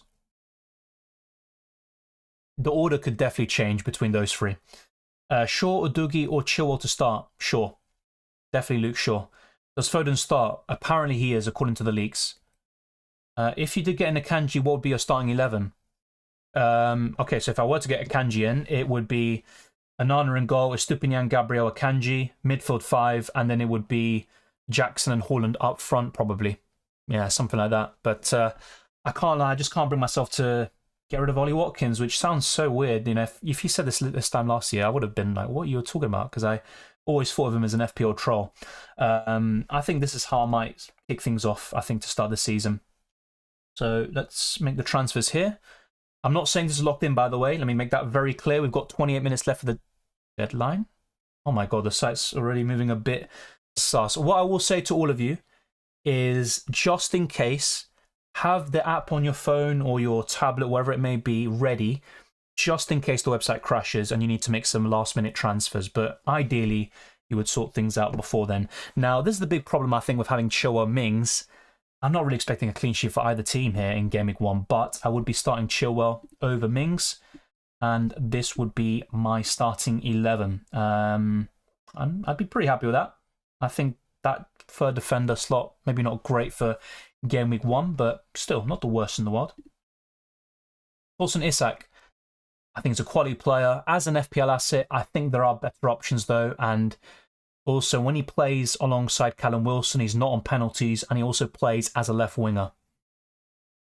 Yeah, that's what I'm saying. It looks like De Bruyne is starting, according to the leaks, and I don't mind him as a one-week punt, and then you can maybe move him on to Salah, but I'm also not a huge fan of booking in transfers. That's the thing. So you just got to be very careful, especially if you have like 2 or 3 Brighton players, and you probably want to move them on around Game Week 4, and then you also are booking in transfers like De Bruyne to Salah in Game Week 2. Just be careful about that. That's all I'll say. Since Foden is starting as a good consideration now, look, as a one-week punt, fine. Foden's cool. You know, Foden is also very good in terms of points per minute, but I still wouldn't go for him because of Pep Roulette. I'm not so sure. It doesn't look like he is, but let's wait and see. Start Akanji or Mbumo? I would start Akanji. What do you think of Jackson over... Yeah, I like Jackson, and that's what I'm saying. If I decide to downgrade Watkins to find funds for my defence, I will go to Jackson. So I do like him, but I think Watkins is more reliable. Trent, great option, but I mean, I'm just not going to go for him personally, and those opening fixtures aren't great. KDB thoughts? Kind of similar to Foden as well. I mean, he's 10.5 million, great differential, very explosive. He's still going to be up there in terms of FPL points and all of those metrics, but I would rather go for the Man United and Arsenal midfielders personally. Can Foden replace Rashford or Mitoma? He could, but I wouldn't. And that's basically how I'd do it. Best replacement for Stones? I'd say Luke Shaw if you don't have Onana. I think Luke Shaw is the one. Eze or Mitoma? I'd go for Mitoma. Is Foden starting? Apparently, according to the leaks, I'm not so sure if that will be the case, but I wouldn't say there's a big reason to think they're wrong. Pedro and Son or Watkins Maddison? Great question. I'd go for Watkins and Maddison, but really close call. Aidan, hope you're doing well. Is Flecken nailed on? Flecken will start. You know, the problem was if Raya stayed, you know, that could be a problem, but Flecken should be the starting goalkeeper. He's played every single game in pre-season when he's been available. No, yo no lo pondría. Pep Guardiola cambia mucho el equipo. Y Foden es muy difícil para que él entre el equipo y para que mantenga su lugar. Watkins and Eze versus Mubama and Bruno Fernandes. Well, as a duo, Watkins and Eze is definitely better. Why Mings are not cash? I think Mings is better for goal threat and bonus points. Edison over Onana? No, not for me. If only Watkins was 7.5 million. Oh yeah, if he was, that'd be amazing. But there is a reason why he's 8 million. I think it is deserved. Have Onana and Chilwell, so whom should I replace Stones with?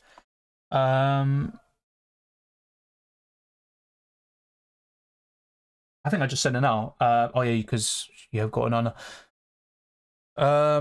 It doesn't necessarily have to be a 5.5 million defender. So let me know which players you have already, because I'm guessing you have an Arsenal defender in Estupinian, and if you do, then it makes it a bit trickier. But you can still settle with someone like Tyra Mings. You can settle with them as well. I'll have a quick look, Weiseng. Got to open up the app and stuff, so got to wait a little bit.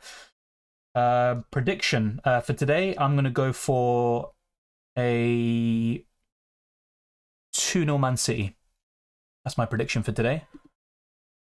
Okay, so Weiseng's team. Steele in goal, Turner as the backup goalkeeper, Stupinian, Timber, Shaw, Eze, Saka, Matoma, Martinelli, Watkins, Haaland, Jackson. I like that team quite a lot. You've got quite a lot of squad depth as well. I think that's going to be my main concern, though. And I know it seems very picky. For example, Diaby could be an amazing option in the future, but you're going to have so many benching headaches every week, in my opinion. And I would probably downgrade 1 or 2 options on your bench and look to use those funds to upgrade your starting 11. With Jason Steele, as much as I think he's the second best 4.5 million goalkeeper, and I think he will start, there is still an element of doubt there. And let's say, for example, the new signing is going to start there in goal for Brighton.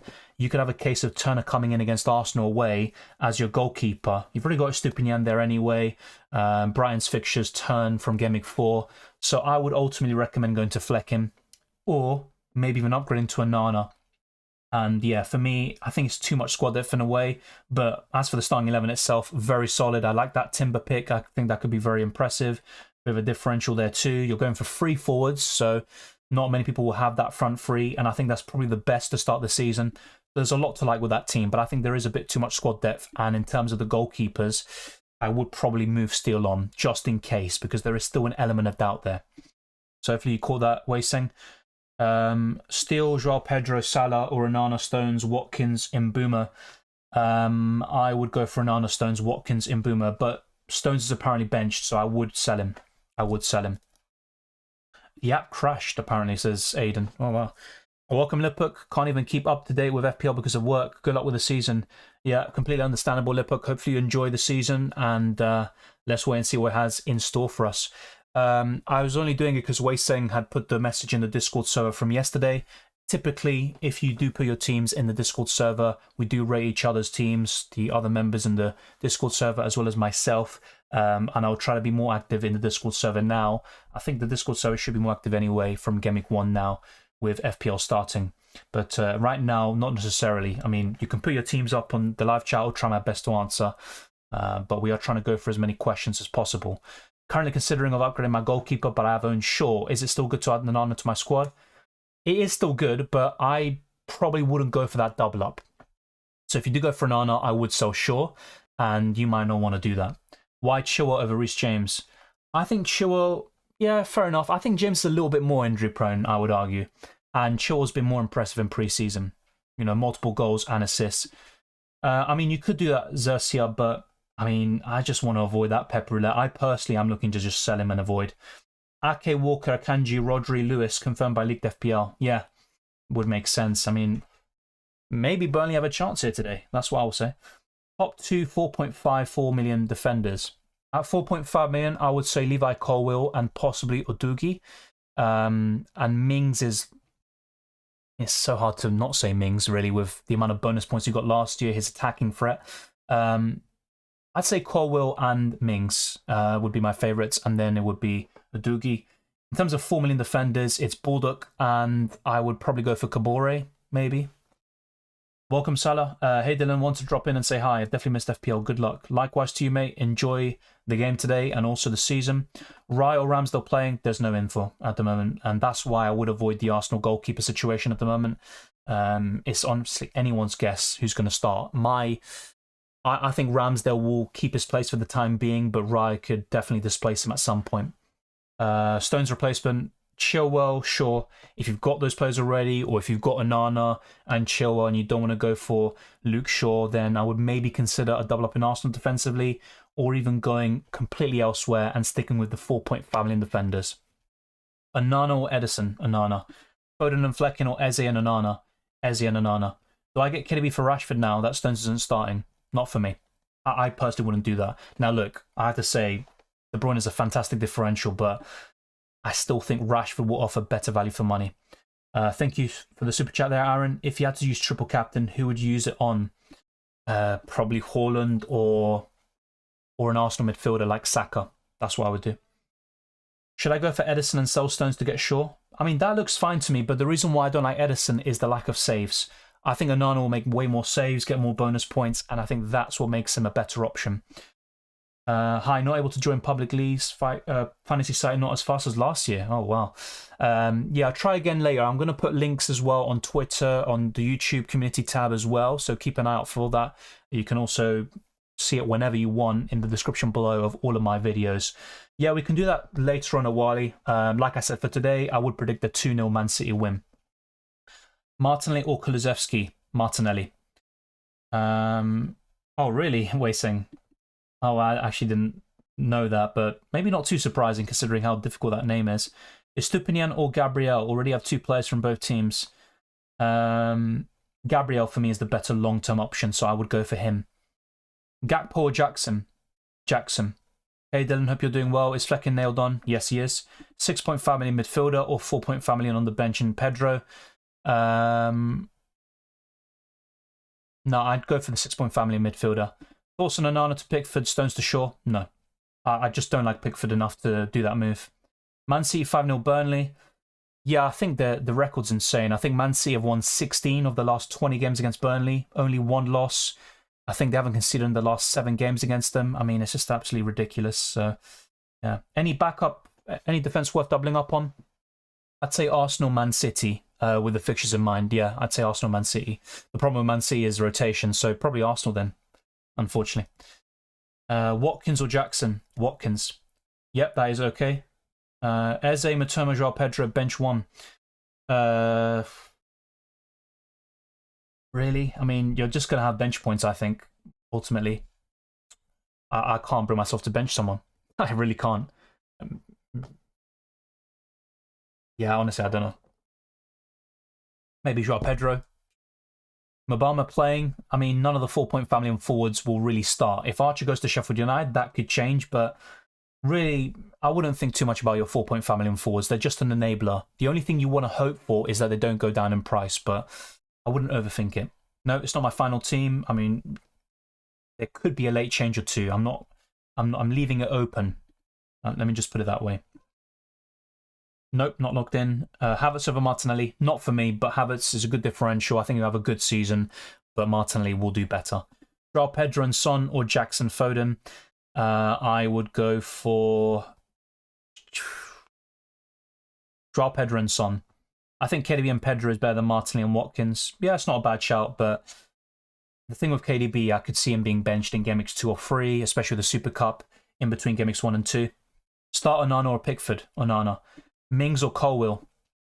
If you don't have Chilwell, then I would probably go for Colwill with the fixtures in mind and stuff like that. Please make some predictions this season after the deadline. Yeah, I'll try to remember that. I'll probably stay around a little bit after the deadline. I'm not going to make too many promises though. There's been some news that Haaland will not start. Oh, come on, really? I mean, there's probably just trolls as well out there. I would be a bit careful about things. According to the app, yeah, I think the app must be crashed because it says having cuckoo, and that's something I haven't had for a long time. So yeah, I think that website or the app is actually crashed as well. Oh my god. Yeah, the app I think is down. Yeah, Son's still not impressive in preseason. That's exactly why I've kind of gone cold on him. I think Ursula at 4-point family is expected to start. Yeah, and I'd say Archer. if he gets that move to Sheffield United. But yeah, let me know if you've got any suggestions for my team, because I've rated a lot of your teams, not just today, but mainly in the rating your teams video. Be sure to let me know your thoughts. You know, what would you change in this team? I think the weak link for Gameweek 1 is my third defender. So Chilwell at home to Liverpool and Mings away to Newcastle. I'd go for Mings over Tarkowski. I like that double up. The thing is, I prefer the Arsenal double up in attack, and that's why I haven't gone for it myself. How about Johnston? Good goalkeeper option, but I prefer Flecken. And I'm not a big fan of Sheffield United's fixtures, otherwise Eze would be my team. I'd go for Mings there, EY.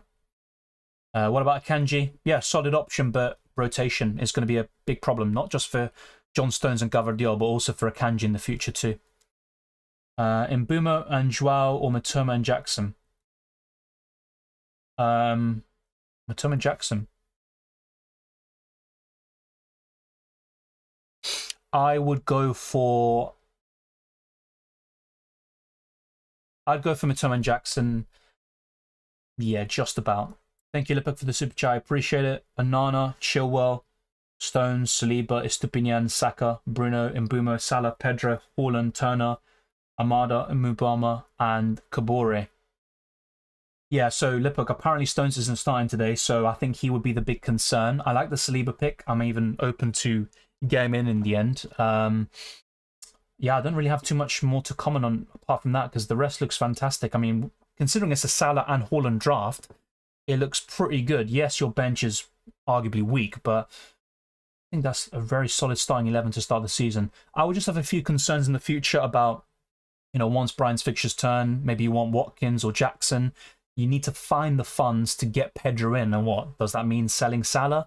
That might be a bit of an issue, but I think for Gameweek 1, it looks very good. Just bear in mind, John Stones, it looks like he's not starting.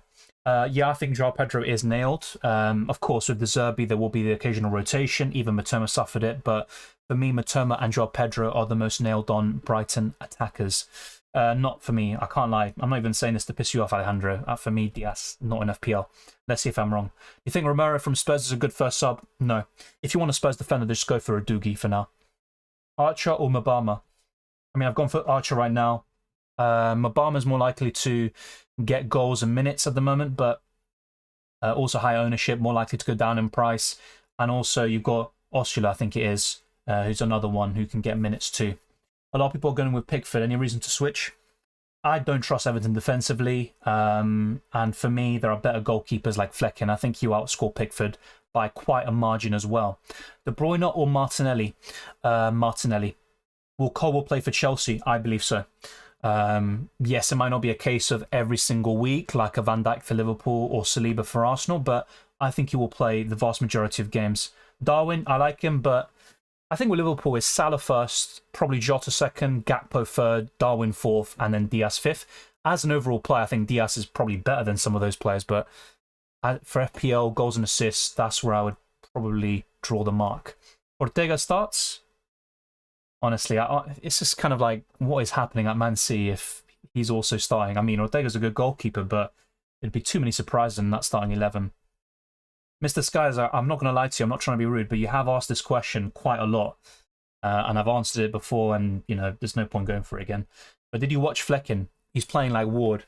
The thing is, though, he had a good season for Freiburg last season. And yes, I'll admit, I haven't watched too much of him, but he had a good season for them. And also, the way Brentford play, I think you'll have a good number of clean sheets. He'll make a lot of saves, and I think that will already automatically make him a solid goalkeeper option.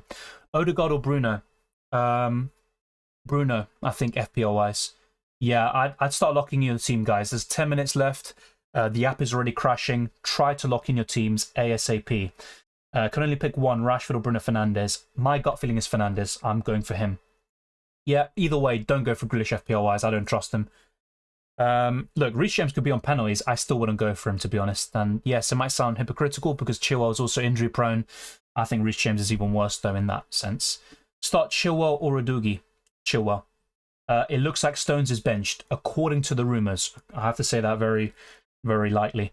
Look, the way I kind of balance it, Gabriel is more likely to play more minutes in terms of every single game. You know, if there were to be a benching, Saliba's more likely to be dropped.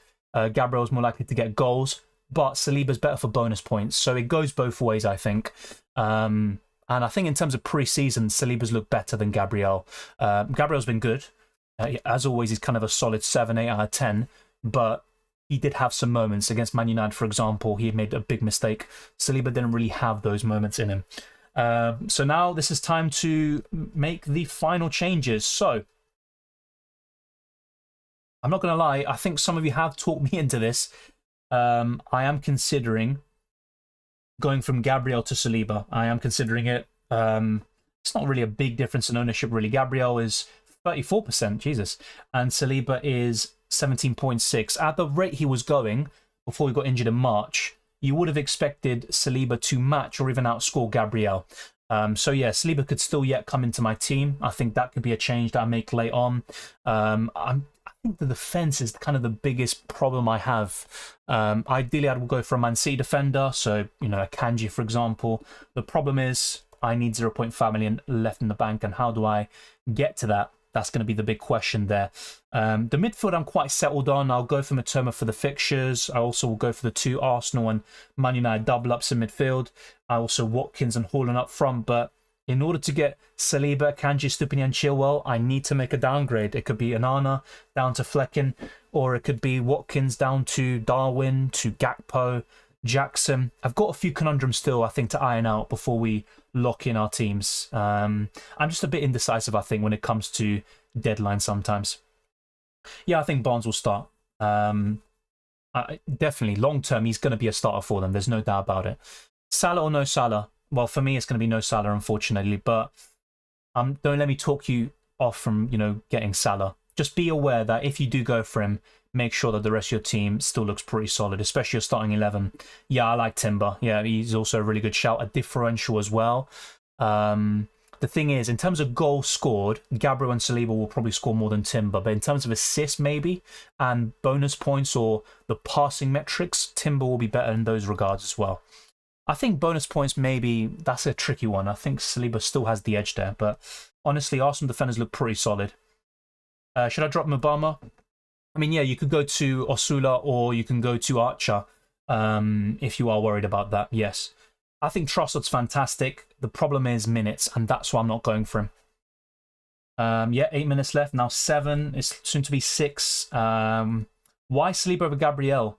I mean, I just went through the pros and cons for both players. It's literally a 50-50 call. That's not really something I'm thinking too much about. I think with Saliba, lower ownership, better for bonus points, and I think he can match or outscore Gabriel. But with Gabriel, better goal threat, and he's also more likely to start and play every single game, play every single minute.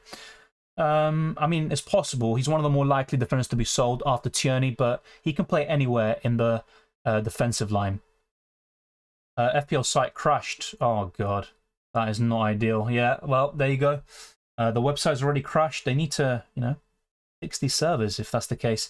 But yeah, it's now crunch time. It really is crunch time now.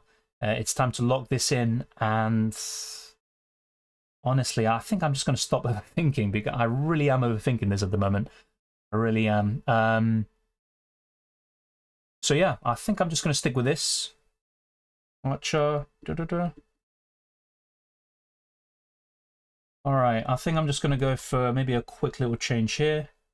And Saliba in... Saliba or Gabriel?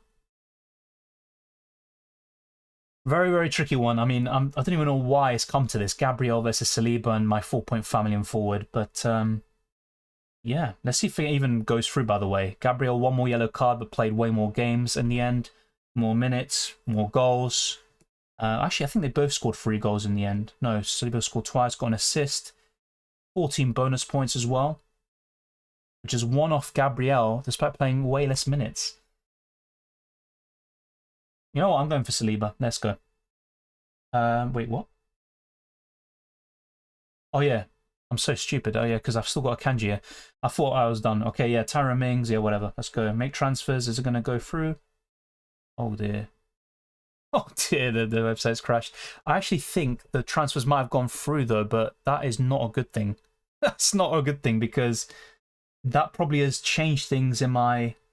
Actually, no, it should be fine because I already had Gabriel starting, Chilwell, Nothing's really changed. Just my, yeah, that should be fine. I'm not going to overthink it too much. So honestly, I have no idea if I've got Gabriel or Saliba or not. Looking at this message, it doesn't really look that the transfer went through. But yeah, there you go. The website's crashed already. We're back, ladies and gentlemen. We are back. Yeah, Gabriel, I guess. I mean, look, it's honestly 50-50. There's not much to separate them. Like I said before, Gabriel, better for goals.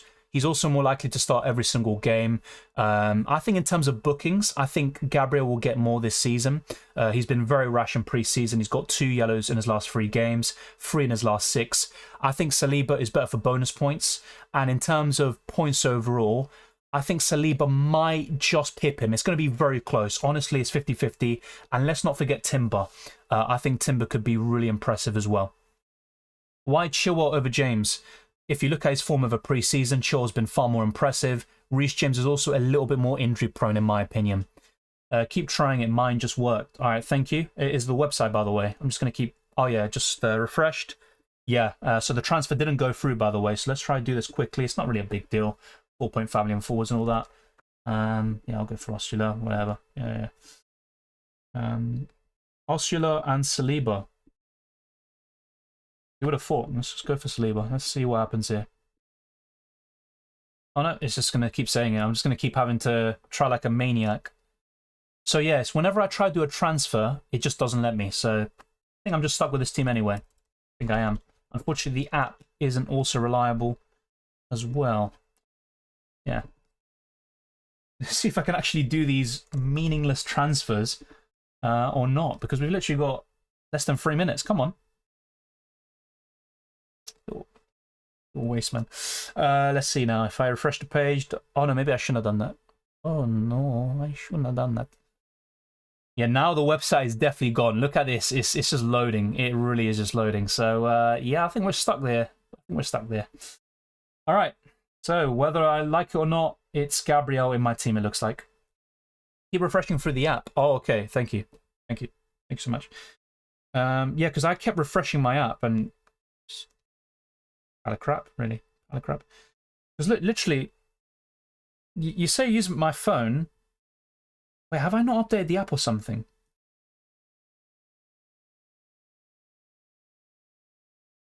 Wait, one second. FPL. No way I had an update. Jesus Christ, that's probably why. I spammed mine for it to work. Yeah. Server down. Yep. Walker Akanji. Akanji for me is more nailed on. I definitely recommend him more. And look. The website is just come back. Oh, look, Saliba's gone through. So... Don't know why I did that. But yeah, Saliba's through. So there we go. And the app is now finally updated. So I don't have Nkuku. Oh, no, it has to do. Do I? I don't have Nkuku. Literally, look. If I just show you here quickly, it says I got Nkuku. Come on, man. I had this like when I was on the beach, and I wasn't even thinking about my team. I made it like 2 weeks ago, 3 weeks ago. Before his injury. This was before his injury, okay? Okay. Jesus. Anyway, we literally have seconds left. Let's see if we can answer any more questions. I think I'm just going to stick with that. I don't want to overthink it. Cash or Udogie? I'd go for Cash. Best 4.5 million defender, I would go for either Colwill or Mings. Well, the transfer's gone through, mate, so don't worry. It's all good. It's all good. Let's see if I can vice-captain Saka. Not like it matters, but... Yeah, I think... Yeah, whatever. Let's just change everything last second. Why not? There's now 10 seconds left. Not working. Is it down? It looks like it. So try to use the app and keep refreshing. Udogie or Cash? Cash for me. Start Richarlison or Watkins? I would go for Watkins. And there we go. We are locked in. And that's the first deadline of the season done. Watch me regret all the 50-50 calls. And then when Akanji scores, I'll be like, why didn't I go for him? And blah, blah, blah. Yeah, exactly. Watch until Gabriel scores a header. I don't want to look. I'm not going to be rude, but I've just literally gone through this a few times, so I don't want to kind of cover treaded ground. I'm surprised no one's mentioned Ben White. Yeah, I think Ben White, in terms of bonus points and maybe attacking threat, you know, both goals and assists, he's maybe the best, but he's $500,000 more expensive. That's the reason why Gabriel, Saliba, and Timber, I would argue, are better options. Who should I bench? Matoma, Jackson, or Joao Pedro? Jackson. My whole team just changed. Oh no.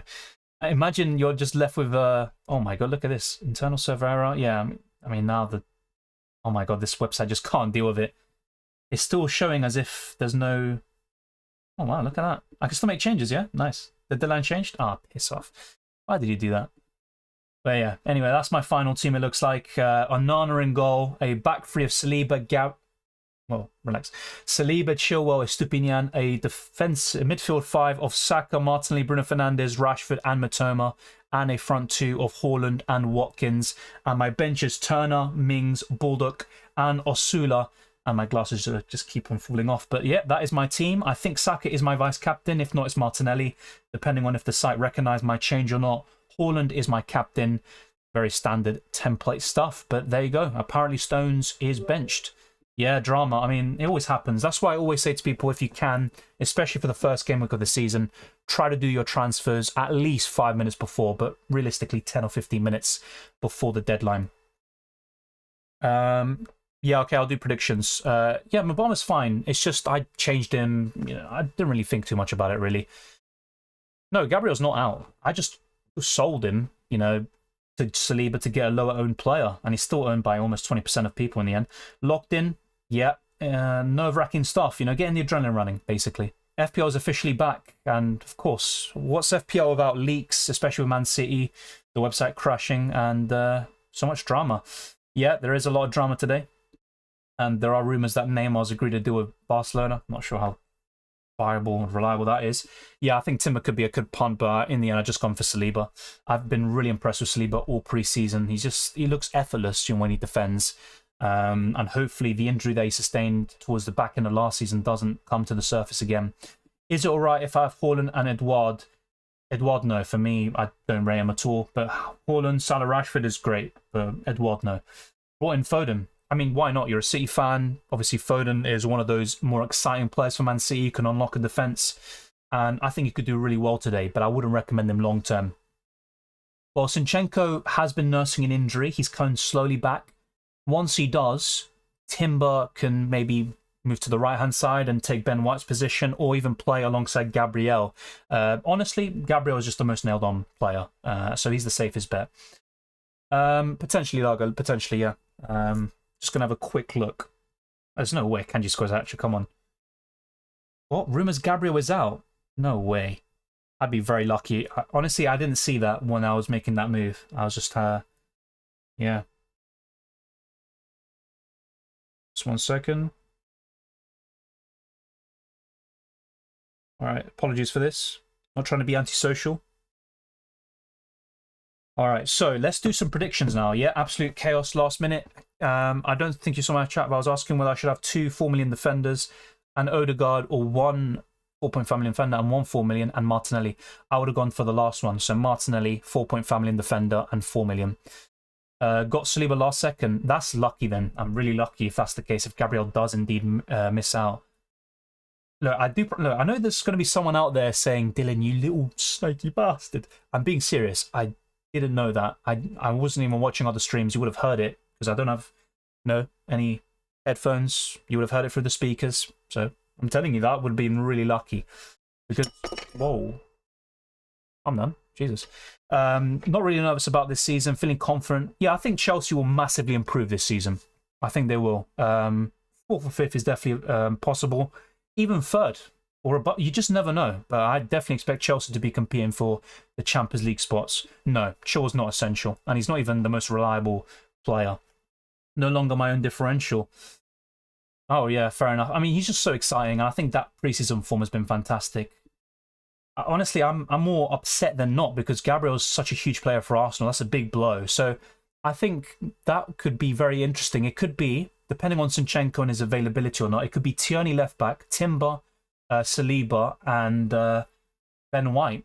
But Arsenal have a lot of options. They even got Tomiyasu as an option too, as a centre back. So yeah, wow, that's really weird. I literally just got Saliba in for the F of it, should we say?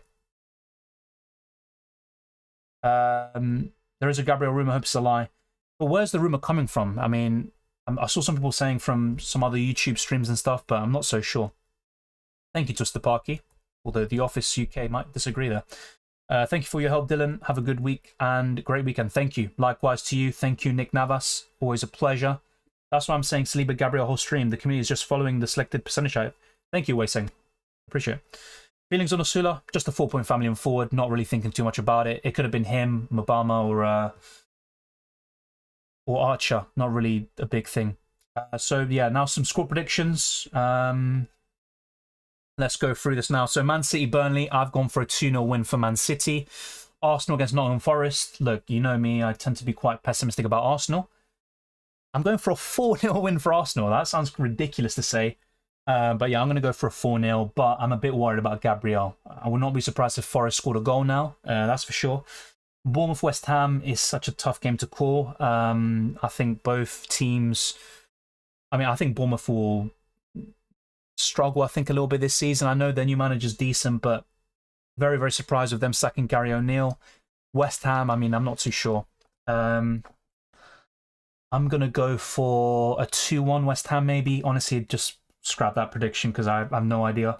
Brighton Luton, I'm going to go for a 3-0 Brighton, maybe.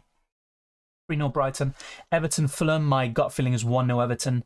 Sheffield United against Palace, I will go for... that's a difficult one. I think I'm going to go for a 1-1. Newcastle Aston Villa, this could be anything. It could be a Newcastle win, draw. Aston Villa could, sneak a result, but I think I'm going to go for a Newcastle win just about. Now, it's actually interesting enough that Unai Emery has beaten Eddie Howe on all 4 occasions, but I think Newcastle would just about pip them to it. 2-1 win. Brentford Spurs, I think it's going to be a 2-2 draw.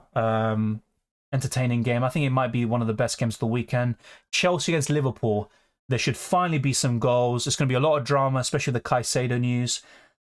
Wow. If it was at Anfield, I'd definitely go for Liverpool win. But at Stamford Bridge, I'm a bit mixed about it. You know what? I'm going to go for a draw at 1-1, unfortunately. 1-1 draw, but there will be some goals this time. And as for Man United Wolves, I'm going for 2-0 Manchester United. Yeah, those are my predictions for Game Week 1.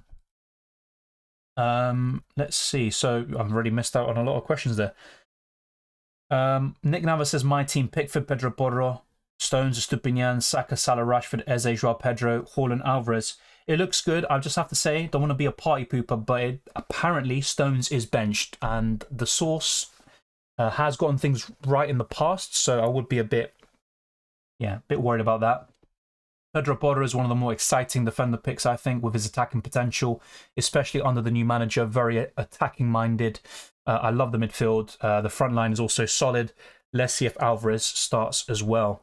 Thank you, Adil. Thank you very much. And thank you, Melvin. Injury or not, Saliba's quality is better, to be honest. I don't know.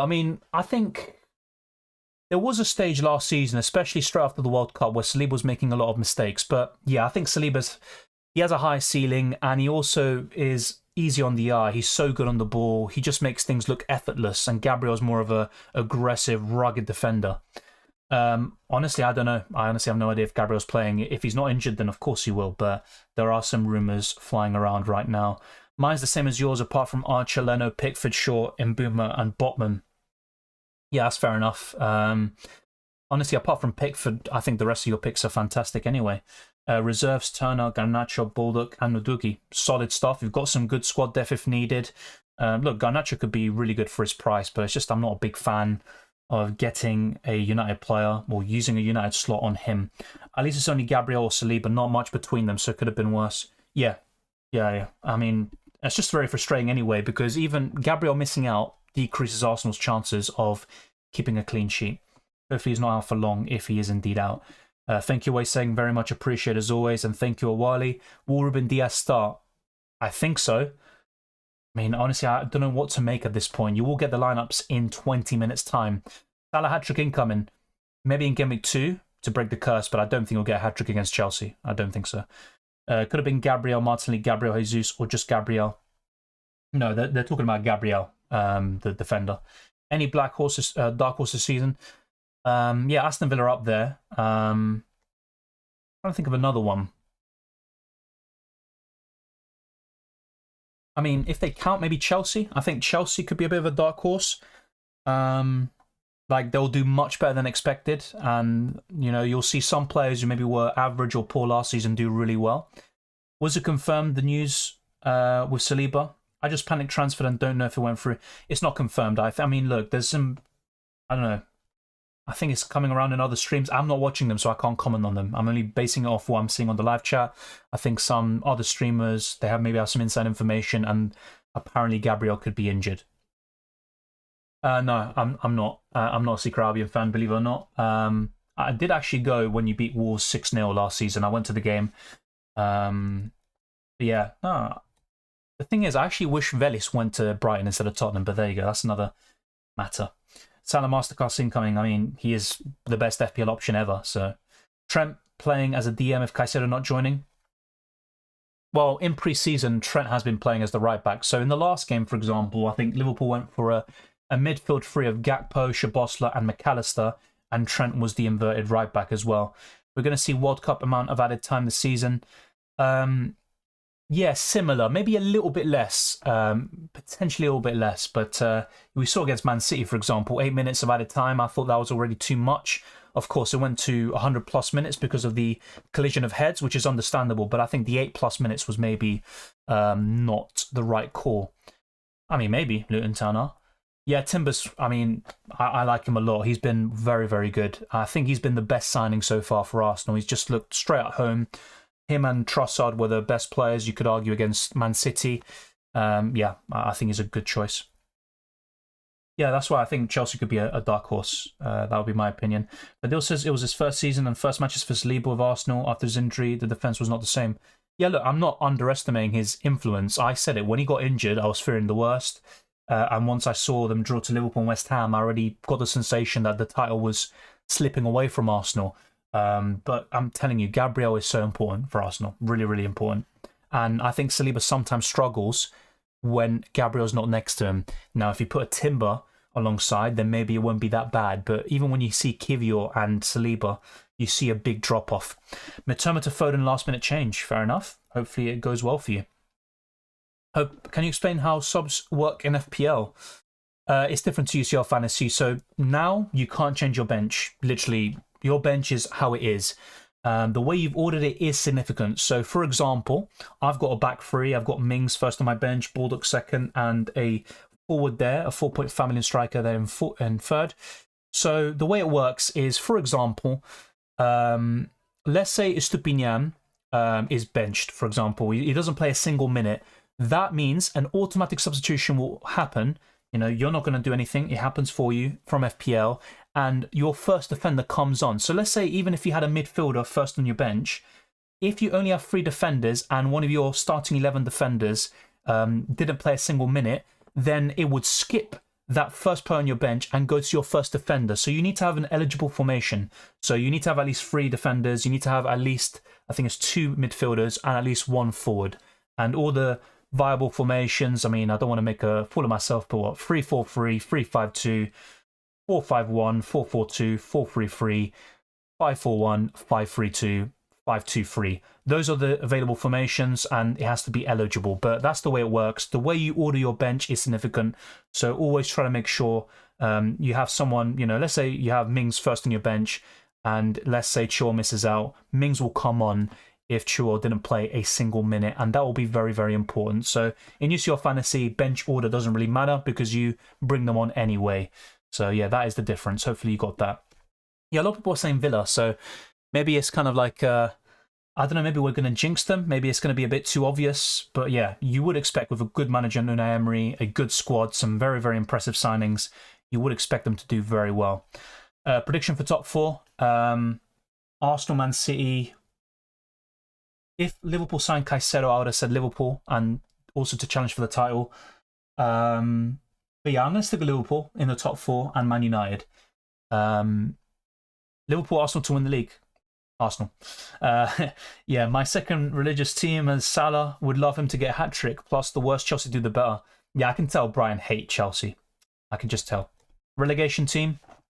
I think Sheffield United will be relegated. I'm not... You know, they're selling a lot of their key players, like Ndiaye to Marseille. They're also selling some other key players from last season. I think Sanderberg's another one. I'm a bit concerned about them. I think they'll finish bottom. The other two, of course, it's difficult to say without seeing how everyone plays first. But I'd say Luton Town will be relegated. And I would also put maybe Bournemouth in that bottom three, unless I'm forgetting somebody. Yeah, that's my initial bottom three reaction. Aston Villa will be a top 6 team for sure. The whole squad is too solid. Yeah, I think they'll finish above Brighton. I think so. Top 6 predictions in order. Now look, I fully recognise Man City are the favourites. Every year I say Man City to win the league, but just to be a bit bold, just to, look like a fool at the end of the season. Arsenal first, Man City second, Liverpool third, Man United fourth, Chelsea fifth, Aston Villa sixth. That's a top 6 prediction there. Let me know what you think. I captain Haaland and vice captain Rashford. What do you think? Solid stuff. I mean, Haaland will play.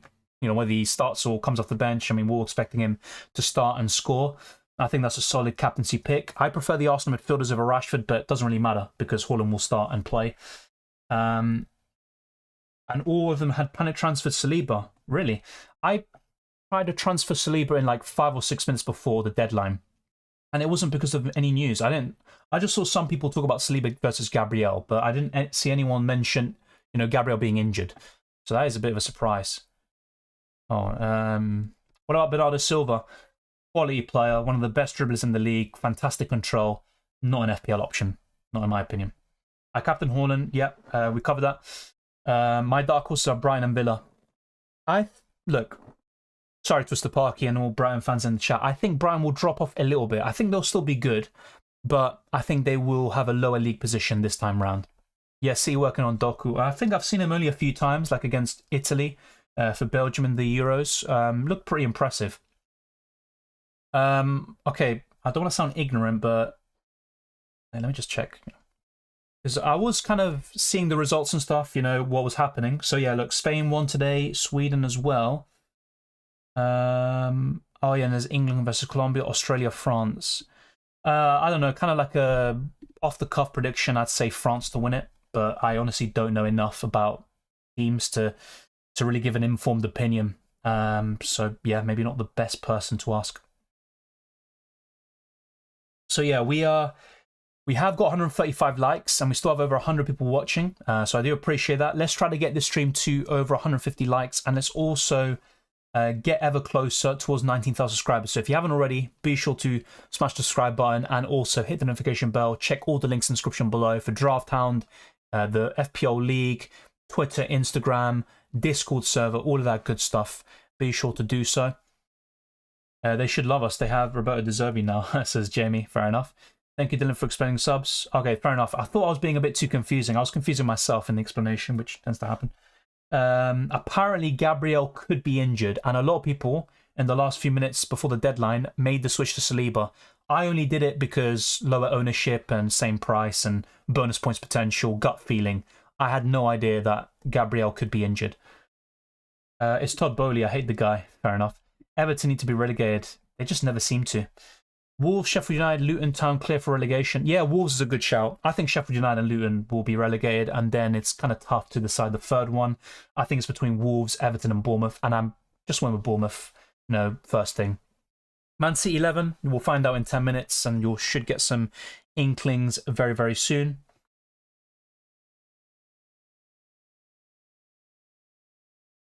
Johnston's didn't travel with the team. Oh my god. Imagine if we went with him. Brighton didn't have decent signing to fill their departure. I think they made some decent signings. I think Joao Pedro could be good, but yeah, selling McAllister and Caicedo, I think they're gonna. It's just a massive downgrade in the midfield. As good as Gross is, as good as Brighton are in general, I think they will suffer a drop off. Is Gabriel injured? Apparently. Yeah, I mean, that's the thing with Arsenal, though. There's always an injury. I mean, Gabriel Jesus is injured. Zinchenko got an injury as well. And also, Gabriel could potentially be injured. So I'd be a bit concerned about that. I don't know. Honestly, I have no idea. Apparently, Gabriel could be injured. That is the news that's coming from other streams and stuff. No, it's too late. The deadline, once the deadline passes, you can't make any more changes. Sorry. So literally, once FPL comes back live, the changes will be for Gameweek 2, not Gameweek 1. Timber, I'd say Wasing. So obviously Rice is the most significant maybe in terms of being Man City to potentially a top signing. Also the first triple-digit signing for Arsenal. And also very important in the midfield, I think, adding something that maybe they lacked last season. And I think Kai Havertz could be a revelation, but for me, Timber is the best signing. Went 3-4-3, Pedro, Jackson, Haaland up front. I like the look of that, to be fair. Three of the best forwards you can get to start the season. Of course, I do prefer Watkins, but that's just very solid stuff. I have Gabriel on my team. I hope he's fine. I really do, because it also decreases Arsenal's chances of keeping a clean sheet and winning the game. Apparently, Foden's starting the game, so pretty good Champions League final. Well, really. I just hope Arsenal are in it. So they got a great record at Wembley. Finally break the UCL curse. I think Champions League final. I don't know, man. It's just so difficult for me to say because I haven't seen any of these teams really. The European teams.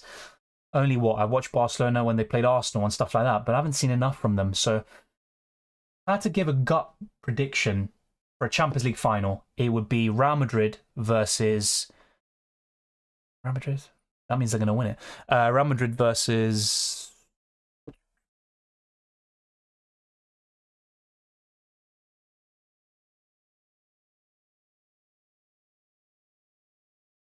Honestly, I have no idea. Real Madrid versus I don't know why I keep thinking of Barcelona.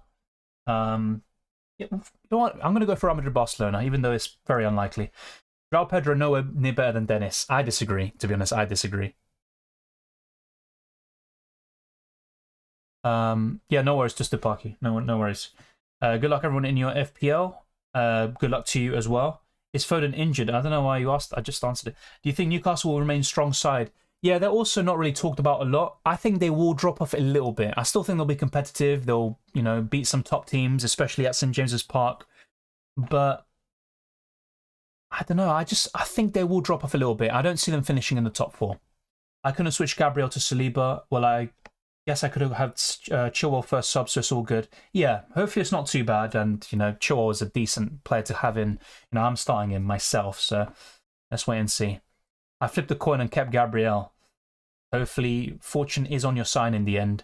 Bayern versus C, yeah, that's a good prediction. I was thinking of Bayern with Harry Kane potentially, but I don't know. Haaland, Watkins, João Pedro, thoughts? Solid front three. Almost as good as you can get, really, you could say. I think João Pedro is very good for the first few game weeks, and then you can sell him. When will you consider Newcastle's top defenders? I'd say from game week 6 or 7 onwards when the fixtures turn. Is it too early to call? Not seen anyone. Yeah, well, it is, but it's kind of just an initial prediction for fun. Oof. I mean, that would be some final. Man City would definitely be favourites, but Arsenal have a great Wembley record. That's what I would say. Chelsea's kind of dead still. Well, we're expecting that to change this season. I'm starting with Konate. Good luck, mate. Let's see. Foden not starting tonight. He will be on the bench. I know it from a verified source. This is the lineup. Let's wait and see. Edison, Walker, Stones, Gvardiol, Akanji, Rodri, Kovacic, Bernardo, Alvarez, Grealish, Haaland. I mean, I don't know. The things I've seen on Twitter do contradict that. Let's see who is right in the end. Yeah, Arsenal are normally disappointing in Europe, but I think that will change eventually. I think the mentality and maybe the luck and also the mentality, it will all change at some stage. Hopefully from this season onwards. With the money Newcastle have, when do you think they will raise their level a bit? Yeah, that's a good question as well. I'd say maybe next year. I think, yeah, as early as next year, that's when they will do it. So 2024. You could say it's about time. So we only have 5 minutes left for the lineups. So I'll try to stay around to see the lineups and then laugh and cry about John Stone starting or whatever. I'll miss Kane in FPL, says, I won't lie, I'm not going to miss him because he kind of haunted my team for years. But of course, if you look at it from a objective lens, he was one of the best strikers in Premier League history. And also he gives Spurs that kind of X factor to win games over Man City and win those big games too. With the money, oh yeah, sorry, I just said that. I don't think Madrid will be a favourite. Yeah, to be honest, no. I don't know. I just said them because they're kind of UCL royalty. Yeah, and Courtois being out for the season is massive. Yeah, I think Madrid could struggle. That is a good point. I need to see teams first before. I think Barcelona will reach the Champions League final. That's an early prediction. I think that's one gut feeling I have from now. I might change my mind in 1 or 2 months, but just saying it now. Oh yeah, Barcelona, Wembley. That's just really what it comes down to. I went for Salah captain against Chelsea. Wow, interesting. I think Liverpool will finish third. If they sign Caicedo and they also maybe, reinforce the defence, I think they could compete for the title. I have Trippier in my subs. What do you think? I mean, if I had him, I probably would start him this week, even over Chilwell, but I just don't like those fixtures in Game Weeks 2 and 3, and it's just not great fixtures in general. I don't see many clean sheets in the first 6 or 7 Game Weeks of the season. I think Arteta letting Rice to sit back and allow Timber to drive up are a waste of using him. Rice is good to join the attack. But against Man City in the Community Shield, Rice was very high up. It was actually Partey who was, just sitting deep, and Rice was at times even more forward than Martinelli. So it kind of is a mixture. I think Arsenal are just going to be more unpredictable this season with the amount of versatile players they have. Well, look, I don't want to be biased, because obviously, naturally I will be. But I just think this kind of top 6, big 6 thing is just a media thing. Yeah, for me, there are 3 giants in England. Just my opinion. I think there are 3 giants in England. You've also got Man City and Chelsea, who are kind of 4th and 5th. They're, kind of looking to break into and maybe take 3rd spot from Arsenal. But yeah, that's the way I see it. And then, of course, you've got some, more historical clubs who maybe haven't won many trophies recently, like Aston Villa, even Everton. But yeah, for me, I'd never really class them as that. Any thoughts on Matty Cash from Villa? I think he's got decent attacking potential, but I do prefer Mings for bonus points and goal scoring in terms of goals and FPL points in general. I can't tell you that, Bobs, because it's literally based on rumours. I don't know how reliable the sources are for, those rumours, but it is a possibility that he doesn't play. Bruno Fernandes' injury, guys, broke his fingernail and went down sobbing. Okay, that's definitely not true. Kane will probably win more silver with Bayern this year than he would if he was at Spurs for 50 years. Yeah, of course. Then you can make a question of, oh, well, but winning a Bundesliga with Bayern isn't really that much. But I think they can compete for the UCL, for the Champions League, with Harry Kane. Yeah, lineups now in literally T-minus 2 minutes. Gabriel or Saliba? Well, I've gone for Saliba, but look, it just goes both ways. Gabriel will score more goals. He will play more minutes. And I said literally, he will get fewer injuries, and maybe not with the news we're getting today. But yeah, Saliba for me, I just went for him for lower ownership and more bonus points. Time to have a bald haircut to win trophies, says Wasting. Fair enough. I'm not doing that. I'm never going bald. Fingers crossed. I don't want to. No offense to anyone who is. You mentioned Villa and Everton, yet Spurs are the 6th most successful club in England. Yeah, fair enough. I mean, I think Spurs have, 25 trophies? Correct me if I'm wrong. The thing is, though, look, it's also the trophies itself. In terms of league titles, Spurs have 2. And Everton, I think, have 8 or 9, something like that. Aston Villa have 6 or 7, if I'm not mistaken. So that's what I mean. In terms of trophies overall, yeah, I think Spurs, in terms of FA Cups, are right up there. But I just don't see Spurs as a big 6 club. That's just my opinion. Yes, I might be biased. I completely recognise that. But I just don't see them as that. Hector says, Salos Dylan, good luck this season. Been watching past 2 seasons. I like your strategies and thought process. I appreciate that, Hector. All the best for this season. And hopefully you enjoy it. Is Bob's lasagna nice? Imagine Dortmund finally win Bundesliga after Kane joining. Yeah, it's possible, but I think Dortmund have weakened. I think Bellingham going is a massive blow. Mudryk at 6 million could be the best asset this season at some point. In terms of value, maybe, but I need to see a lot of improvement first before going for him. Yeah, true, Twisted. It is true. And also, like I said, I think they can compete for the Champions League with him. I'm breaking the bank early. I have Salah, Kane and Haaland. My regret is no Rashford. After these 3, who else is a must? I would say Saka, an Arsenal midfielder. So Saka would be the best. Yeah, City lineup is now out. Let me try to get that up on screen. Dawson C trying to buy Paqueta. I think he's way overpriced, but to be honest, the market's broken. Rice is way overpriced. Enzo is. Caicedo is. The market's just absolutely mad. Paqueta could do well at City, of course. I'm a bit surprised that Man City have chosen to go that route. But yeah, look, Man City do the best business of everyone. That's why they're top. That's why they won the treble. But yeah, I'm just a bit surprised by that. I think the best strategy is to pick the players who score the most points. Fantastic, mate. Thank you very much for that. Richarlison and Maddison, any advice? I think Maddison's a slightly better option. He's just more consistent. Richarlison just doesn't have that trust from me. I think Maddison's just in general a much better player. Martinelli, Saka, Rashford, Matoma, and bench Mbeumo. Who should I bench Matoma? No. I think Mbumo is the one to bench there, facing Tottenham. Alvarez starts, okay. I thought he would, but at the expense of De Bruyne. That was my prediction. I don't want to see anyone say that Stones is starting, otherwise I'm going to cry, because I had him in my team. Okay, let's just go through the team and go through the pain together. So, let's go through SofaScore. Let's go through SofaScore and see the lineups. Okay, so let's go through Burnley first, since we all care about them. Trafford, Roberts, O'Shea, Al-Dakhli, Bayer. Not going to try... Yeah, Sanderberg.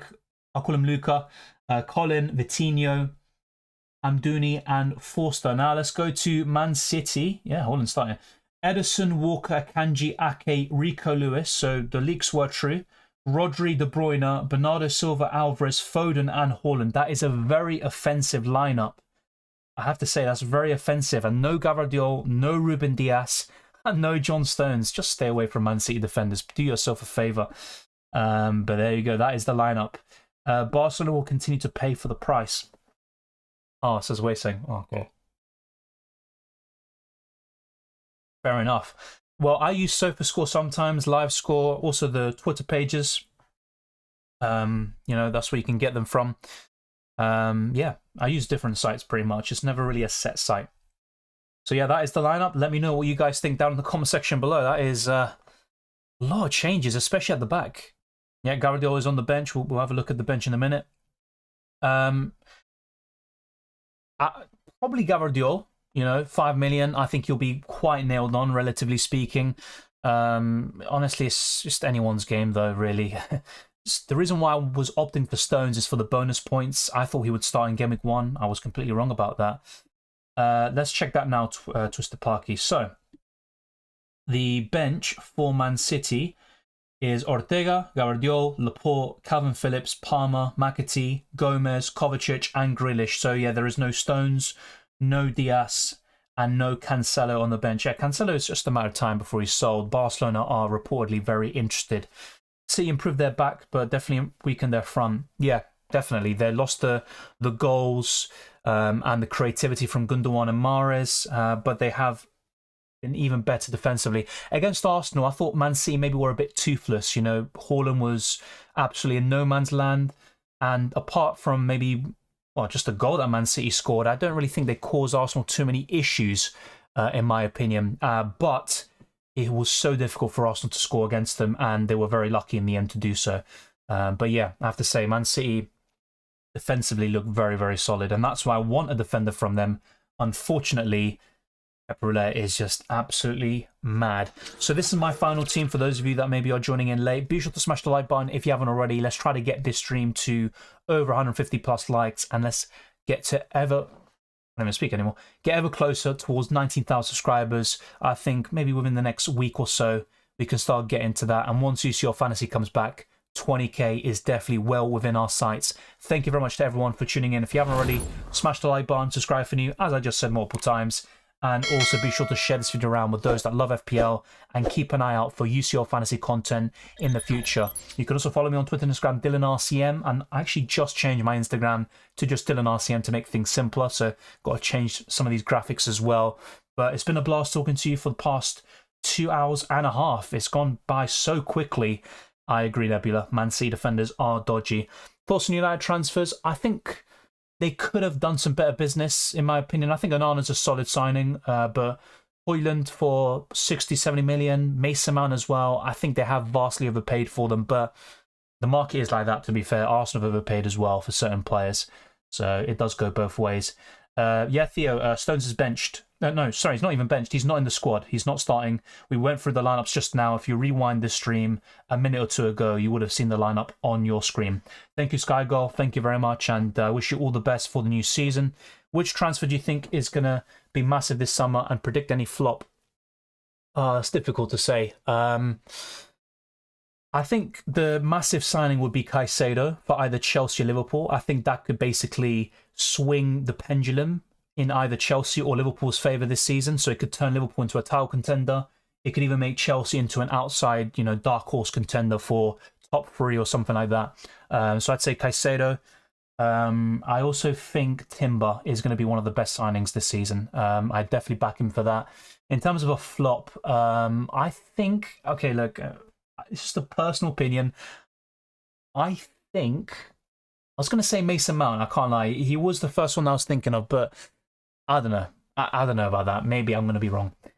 Yeah, he isn't playing. Thank you very much, Sanji, and everyone else for watching. I'll see you very soon for more FPL content. There could potentially be a reaction stream tomorrow or on the Sunday. So I'll see you very soon for more fantasy content, FPL and UCL Fantasy. But now, let's take a break. So much drama already, and the season has only just begun. Take care.